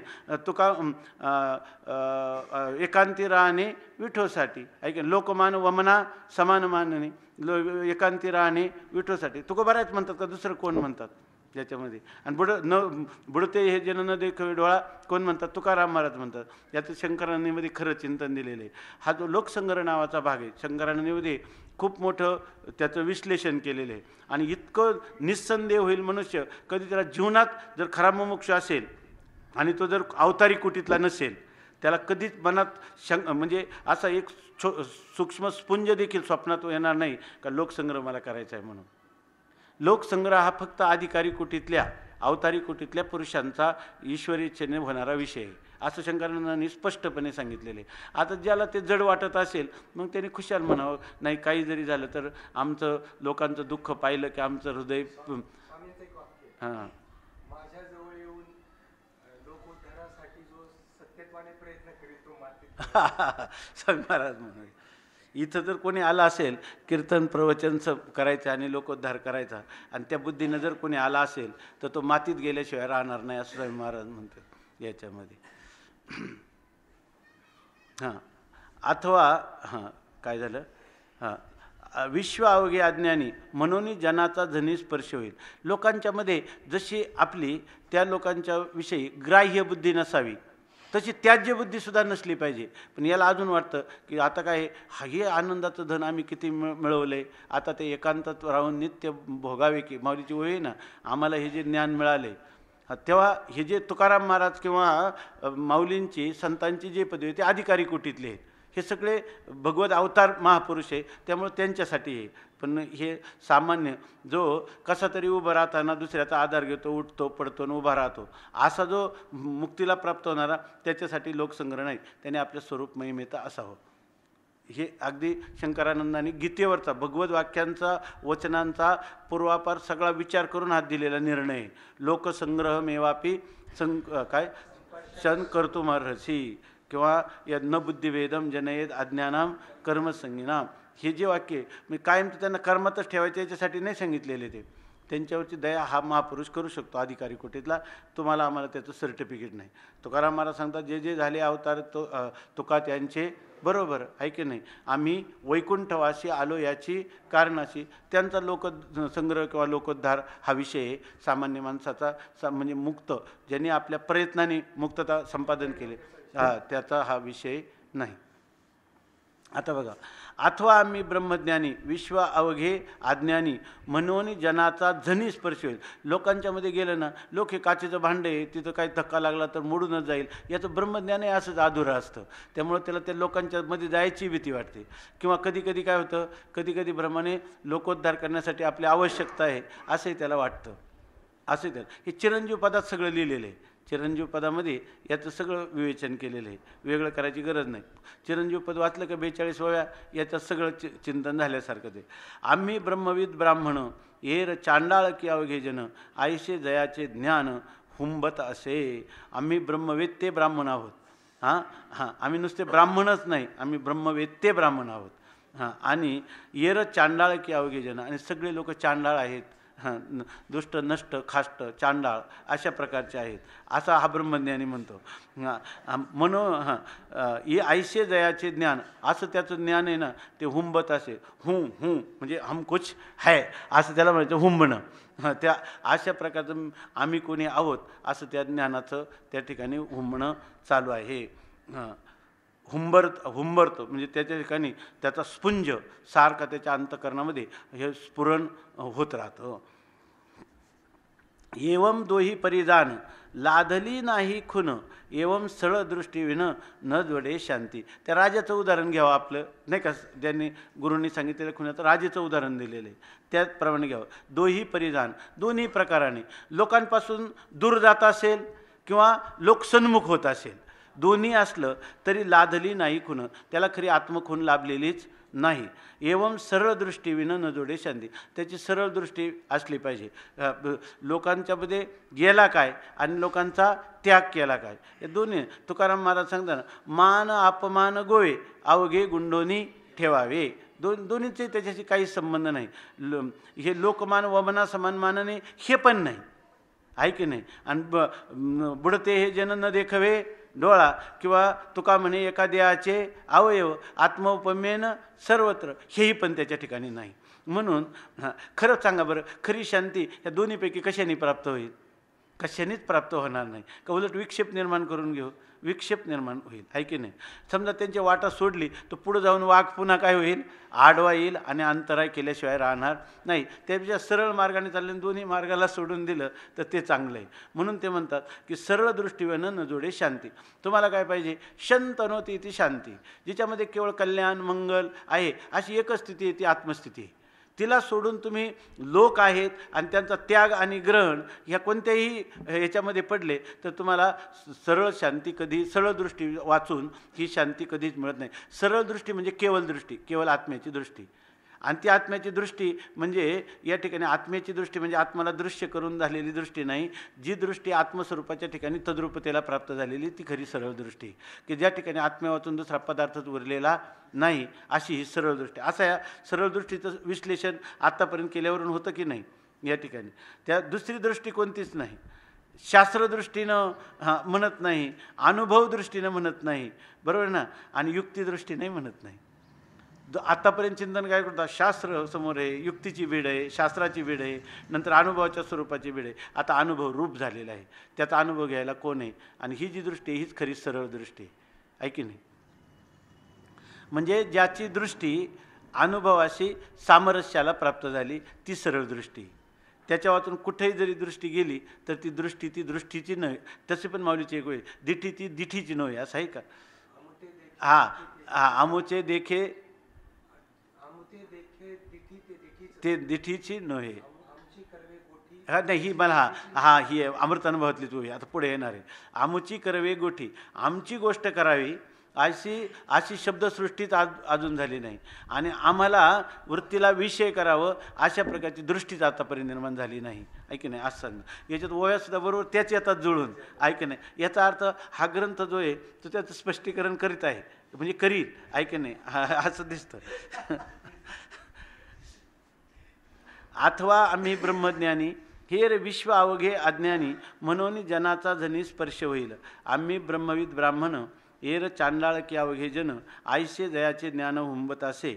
एवं दोही परिजान लाधली नाही खून एवं सरळ दृष्टी विन न जोडे शांती. अशा प्रकारची सरळ दृष्टी जोपर्यंत नाही तोपर्यंत तुम्हाला ही परमाशांती प्राप्त होणार नाही.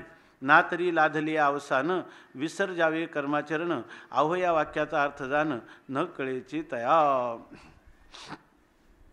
का जरा पुढच्या वेळ वाचता म्हणजे का जे कर्माशी सांडणं जाता तत्काळ झाला करता एवं आत्मखुनेशी नेहनता मनोरथ करीते. खरे बरं का ह्याची जी परंपरा आहे ना ह्या परंपरेला अनुसरून ह्या कल्याण स्वामींनी असं म्हणजे निरूपण केलेलं इतकं निस्संदेह. हे जर परंपरा पाहिली काल थोडं सांगितलं होतं शिवकल्याणांची जी आध्यात्मिक परंपरा आहे त्याची सुरुवात झालेली आहे आदिनाथ शंकरापासून जे ज्ञानोबारायांची परंपरा आहे. आणि आदिनाथ शंकरांचा जो अनुग्रह आहे तो मच्छिंद्रनाथ गोरक्षनाथापर्यंत आला. नंतर तो मुक्ताबाईंना झाला. आणि मग त्याच्यापुढं वटेश्वर चांगा चक्रपाणी विमळानंद केशवदास चांगा जनकराज नृसिंह हृदयानंद विश्वेश्वर केशवराज चक्रपाणी नित्यानंद आणि कल्याणस्वामी अशी ही परंपरा सांगितली. याच्यामध्ये असं दिसतं म्हणजे निश्चित काही त्या परंपरेचं जास्त ज्ञान नाही पण मध्ये जे काही नावं आहेत ना जनकराजे वगैरे हे गृहस्थ आश्रमातले पुरुष असले पाहिजे. आणि त्या पुरुषांनी संन्यास घेतलेला नाही आणि ज्ञानाची परंपरा मात्र चाललेली आहे. इतकंच नाही त्या परंपरेतले पुढचे बहुतेक संन्यासी झालेले आहेत. जसं शुकाला जनकाकडे जावं लागलं जनक बेटीशी पाठविला तेने. आणि असंच काहीतरी हे म्हणजे ज्ञानाच्या बाबतीत आहे ना ह्या कोणता विद्वत संन्यास किंवा विविदिशा संन्यास अशी एक शास्त्र परंपरेची चौकट आहे. आणि त्या चौकटीतून ह्या आत्मज्ञानाच्या परंपरा प्रवाहित राहिलेल्या आहेत असं. आणि इथं मात्र हे जे चिंतन आहे हे चिंतन पहा इथं असं सांगतात ना तरी लाधलिया अवसान विसर जावे कर्माचरण. याला अवसान शब्द अवसान म्हणजे शेवटची फलश्रुती. ही जर आपल्याला लाधली म्हणजे ही खऱ्या अर्थाने आपल्याला प्राप्त झाली तर माणसाने काय करावं कर्माचरण विसर जावे. आपल्या कर्माचं आपण जे करीत असणारं कर्माचरण किंवा कर्मानुष्ठान त्याचा विधीपूर्वक विसर्जन करावं म्हणजे विधीपूर्वक त्याग करावा असं आहेत का. त्याला काय म्हणतो आपण ही पद्धती कोणाची जीवनमुक्ती विवेकाची. पंचदशीकारांनी सांगितलेली काय आहे जीवनमुक्ती विवेक त्यांनी त्याच्यामध्ये सांगितलेलं आहे बरोबर ना. मग विसर जावे कर्माचरण ते म्हणता अर्थात विद्वत संन्यास. त्यांनी कोणता संन्यास घ्यावा विद्वत संन्यास.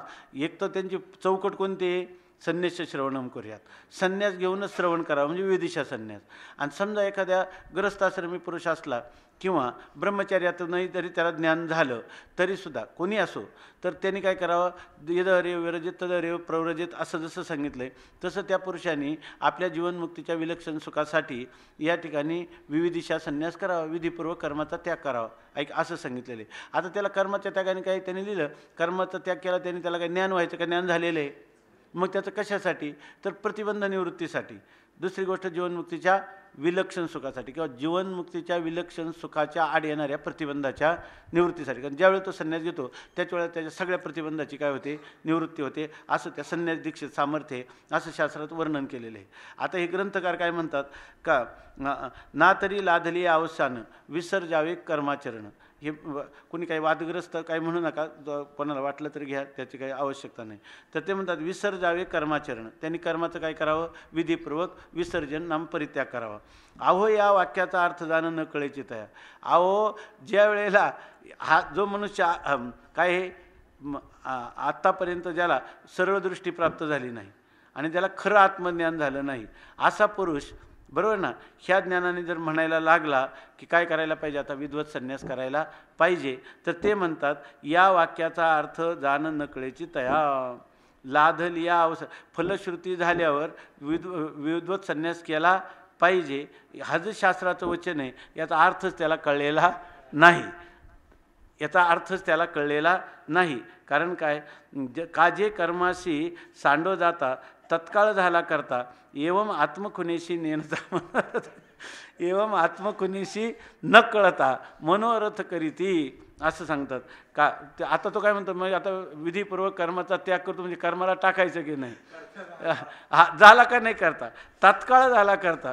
जेव्हा मी आता विद्वत संन्यास घेतो त्याच वेळेला मी काय झालं, करता झालं. त्याला काय वाटलं का कर्तृत्वाची भ्रांती जाण्यासाठी आता काय करावं लागेल, संन्यास करायला जातो. करायला गेला तर काय झाला तो बरं तसा, म्हणजे त्या आत्मस्वरूपात तरी तो कर्तृत्वापासून दूर होता. आता जेव्हा त्याने तेव्हा तरी दूर होता.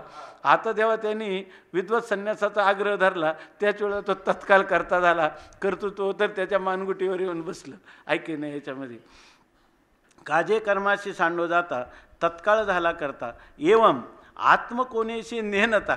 त्याचं वर्णन काय आहे, त्याला आत्मखुनीची शेवटची खून आहे, सरळ दृष्टीची, ही तर त्याला कळलीच नाही. उलट मनोरथ करीत, हे त्याचं मनोरथ आहे की मला काय आहे, आता यानंतर जर मी विद्वत संन्यास धारण केला तर निष्प्रतिबंध आनंदाची अनुभूती होईल. अशा प्रकारचा मनोरथ करायला लागला आणि मनोरथाचा करता झाला. आहे की नाही. त्याच्यापेक्षा खऱ्या ज्ञानात जर त्याने समजलं असतं का मी ज्या जगात वावरत आहे, ज्ञानोत्तर हे विश्व हे माझं मनोरथ आहे. आहे की नाही, हे सरळ दृष्टी झाली असती. आहे की नाही. मी मनोरथाचा आपलं मी या विद्वत संन्यासाचं ग्रहण करील आणि मग मी माझ्या खऱ्या स्वरूपाला पावेल किंवा खऱ्या आत्मस्वरूपाची अनुभूती घेईल. हा त्याचा काय ठरला, मनोरथ ठरला.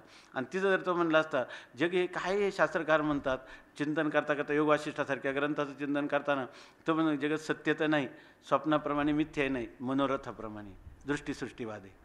मी जगत घडतो पण मी मोडतो पण, एक जीववादाप्रमाणे. एवढा मी माझं स्वरूप आहे आणि नित्यसिद्ध स्वरूप आहे.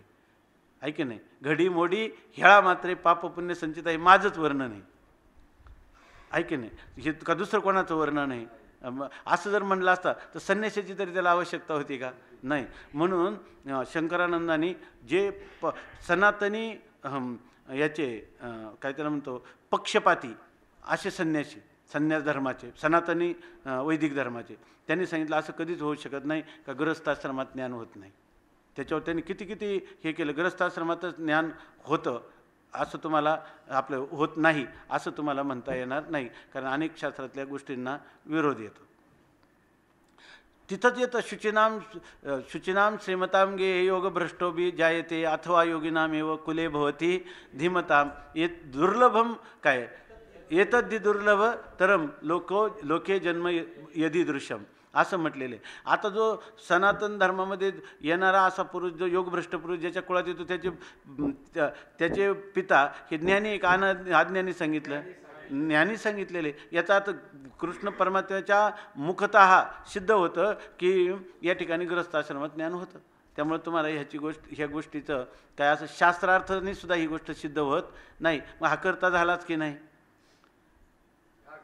हा करता बरं, करता किती दिवसांनी झाला, तत्काळ. त्याची सिद्धीच करायला काही श्रम घ्यायचे नाही, कुठल्या युक्ती वापरायच्या नाही, कोणला शास्त्रार्थ करायचा नाही. हा ते काय सरळ करताय.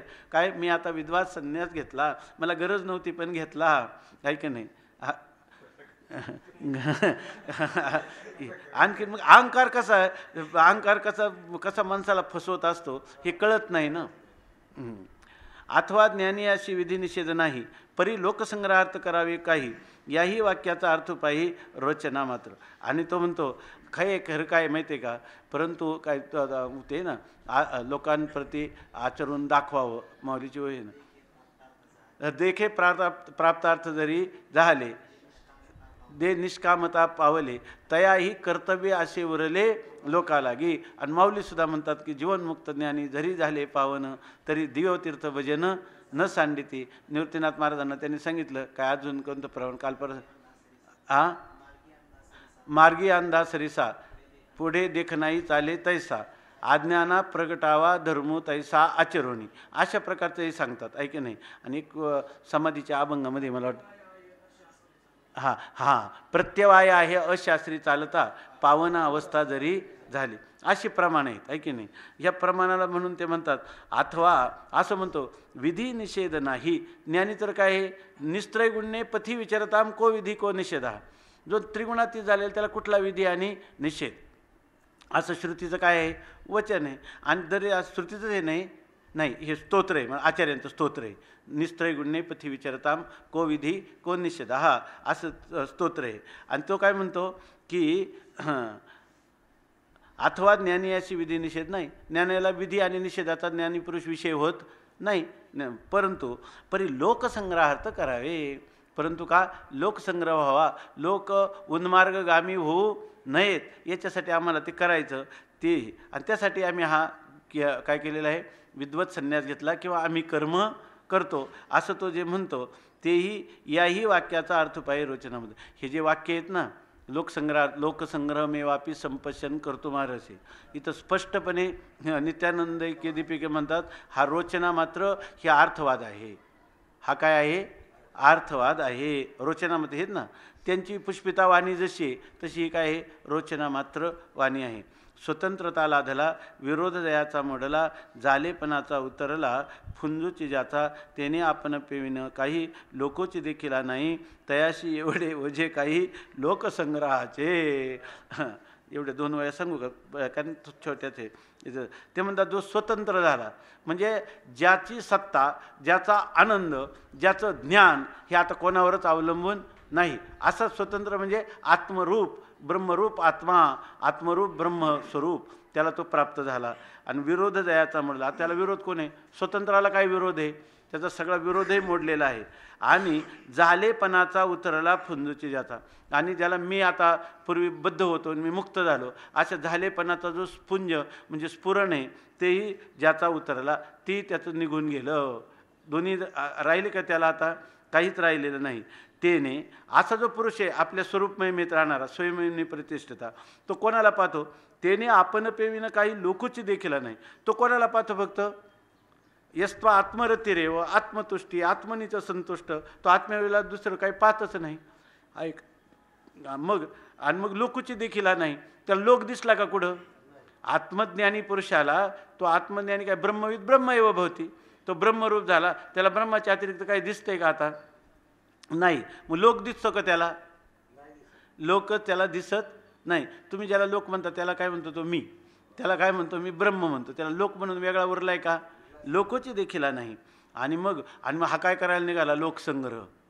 ते म्हणतात तयाशी एवढे ओझे काही लोकसंग्रहाचे, ज्याला लोकच दिसत नाही आणि त्या लोकांचा संग्रह करायचे ओझं त्याला कसं काय घेईल तो डोक्यावर, अर्थात घेणं शक्य नाही, आहे की नाही. हे खरं आहे, आहे की नाही, हे खऱ्यातलं खरं आहे. पुंडलिक वरदा हरी विठ्ठल श्री ज्ञानदेव तुकाराम ज्ञानेश्वर महाराज की जय. म्हणा.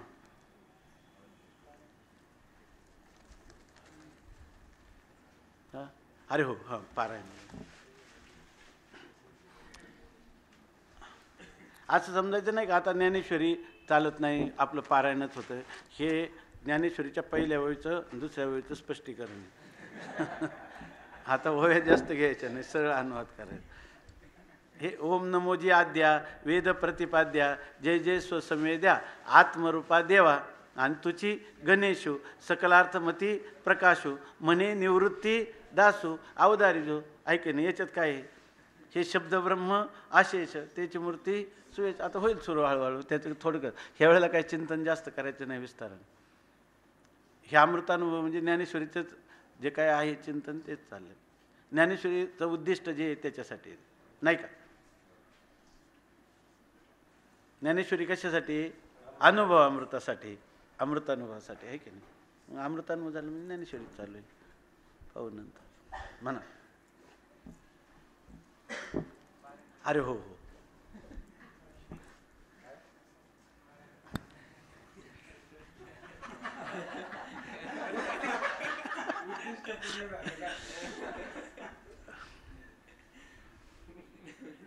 पुंडलिक वरदा हरी विठ्ठल श्री ज्ञानदेव तुकाराम ज्ञानेश्वर महाराज की जय.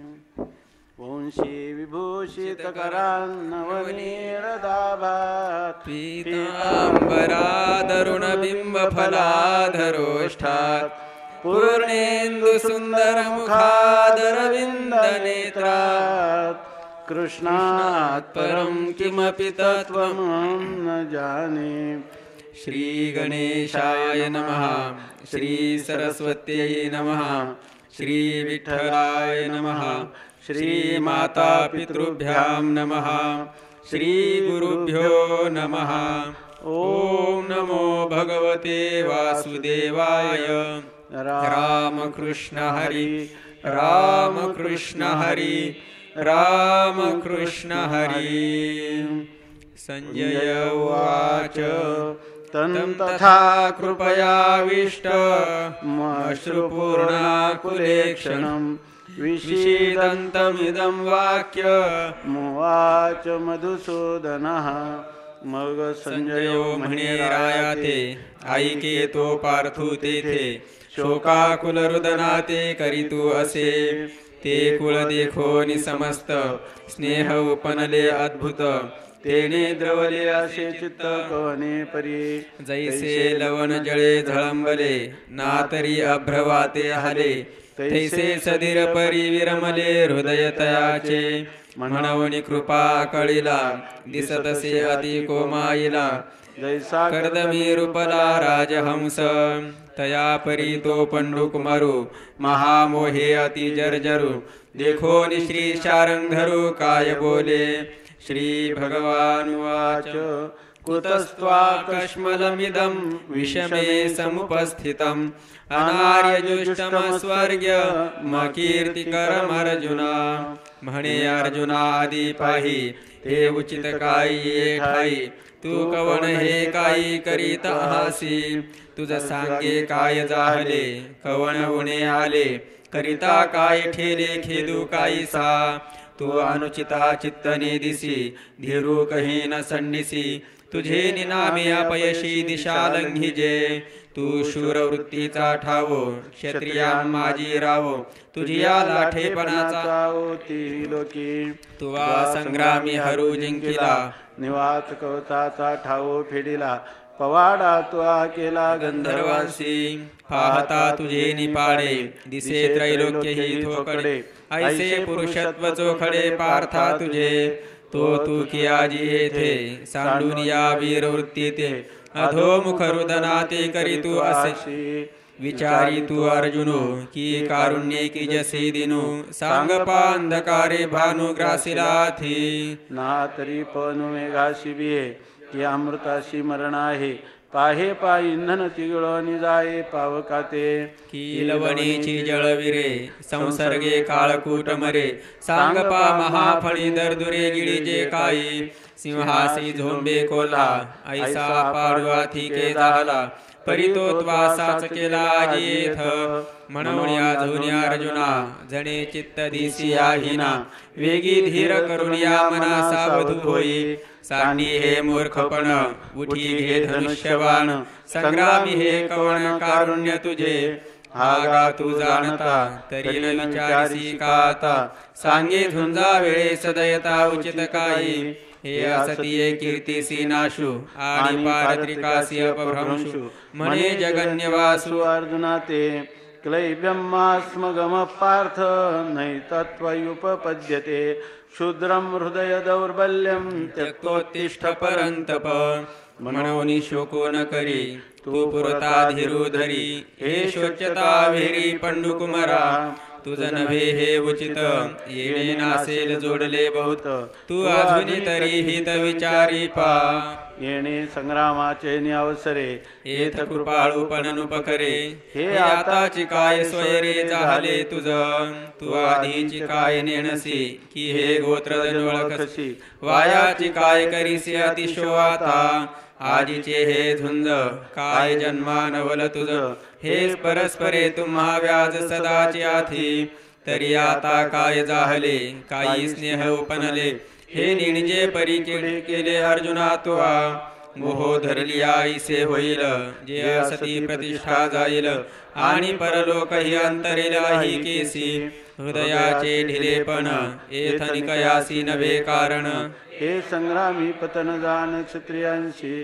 ऐसे नितो कृपावंतु नाना पर्यसे शिकवितु हे ऐकोनी पंडुसुतु काय बोले अर्जुन उवाच कथं भीष्ममहं संख्ये द्रोणं च मधुसूदन ईशुभे प्रतियोत्स्यामि पूजार्हा वरिसूदन देवा हे तुलेवरी बोलावे न लगे अवधारी आधी तुझी विचारी संग्राम हा हे झुंजन भे प्रमादू एथ प्रवर्तलिया दिसत से बादू हा उघड लिंग बेदू उघडवला आम्हा देखे माता पितरी अर्चयती सर्वस्वे तुषु पावविजती ते पाठी केवी वधिजती आपुल्या हाती देवा संत वृंद नमस्कारी जे का घडे तरी पूजिजे हे वाचून केवी निंदिजे स्वये वाचा तैसे गोत्र गुरु आमुचे हे पूजनीया महानियमाचे मज बहुत भीष्म द्रोणाचे वर्ततसे जया लागी मने विरू आम्ही स्वप्नीही न शको धरू तया प्रत्यक्ष केवी करू घातू देवा वरी जळो हे जे आले एथा गयांसी हेची काय झाले जे यांच्या वधी अभ्यासिले मिरविजे आम्ही मी पार्थू द्रोणाचा केला येणे धनुर्वेद मज दिधला तेणे उपकारे काया भारैला वधितया ते जेथीची या कृपाला हि जेवरू तेथीची मने व्यभिचारू तरी काय मी भस्मासुरू अर्जुन म्हणे गुरून् हत्वा हि महानुभावान् श्रेयो भोक्तुं भैक्षमपीह लोके हत्वार्थकामांस्तु गुरूनिहैव भुञ्जीय भोगान् रुधिरप्रदिग्धान् देवा समुद्र गंभीरायकीजे वरी तोई आच देखिजे परीक्षो भूमनी नेणिजे द्रोणाची हे अपार जे गगन वरी तयाही होईल मान परी अगाध भले गहन हृदयाचे वरी अमृत ही विटे की काळवशे वज्रही फुटे परी मनोधर्मुन लोटे विकरविलाही स्नेहा लागी माये म्हणिपेते किरू होये परी कृपा ते मूर्ता हे द्रोणीये हा कारुण्याची आदी सकल गुणांचा निधी विद्या सिंधू निरवधी अर्जुन म्हणे हा येणे माने महंतु वरी आम्हा लागी कृपावंतु आता सांग पायेथ घातू चिंतू येईल ऐसे हे रणी वधावे मग आपण सुखे राज्य भोगावे ते मना नये आघवे जीवितेसी हे येणे माने भर जे याही भोग सदर ते असतो येथवर भिक्षा मागता बली ना तरी देश त्यागे जाईजे का गिरी कंदर सेविजे परी शस्त्र आता न धरिजे यावरी देवा नवनिशिती शरी वावरोन यांच्या जिव्हारी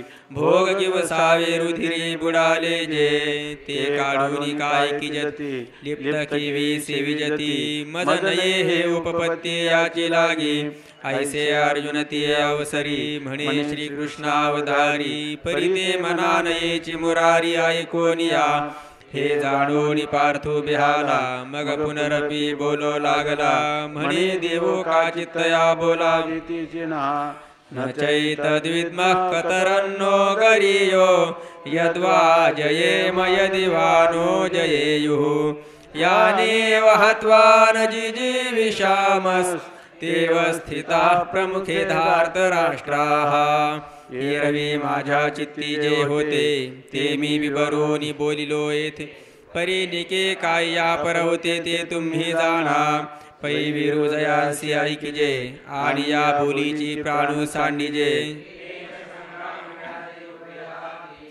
आता ऐसिया ते वधावे की अवेरुनिया निघावे या दोही माझी बरवे ते नेणो आम्ही कार्पण्य दोषोपहत स्वभाव पृच्छामि त्वां धर्मसम्मूढचेताः यच्छ्रेयस्यान्निश्चितं ब्रूहि तन्मे शिष्यस्तेऽहं शाधि मां त्वां प्रपन्नम् आम्हा काय उचित ते पाहता न स्फुरेथ जे मोहे येणे चित्त व्याकुळ माझे तिमिरावरुद्ध जैसे दृष्टीचे तेज भ्रंशे मग पासीचा असता न दिसे वस्तू जात देवा तैसे मज जाहले जे मन हे भ्रांती ग्रासिले आता काय हिता पुले तेही नेणे तरी श्रीकृष्णा तुवा जाणावे निकेते आम्हा सांगावे जे सखा सर्वस्वागवे आम्हासी तू गुरुबंधू पिता तू आमची इष्ट देवता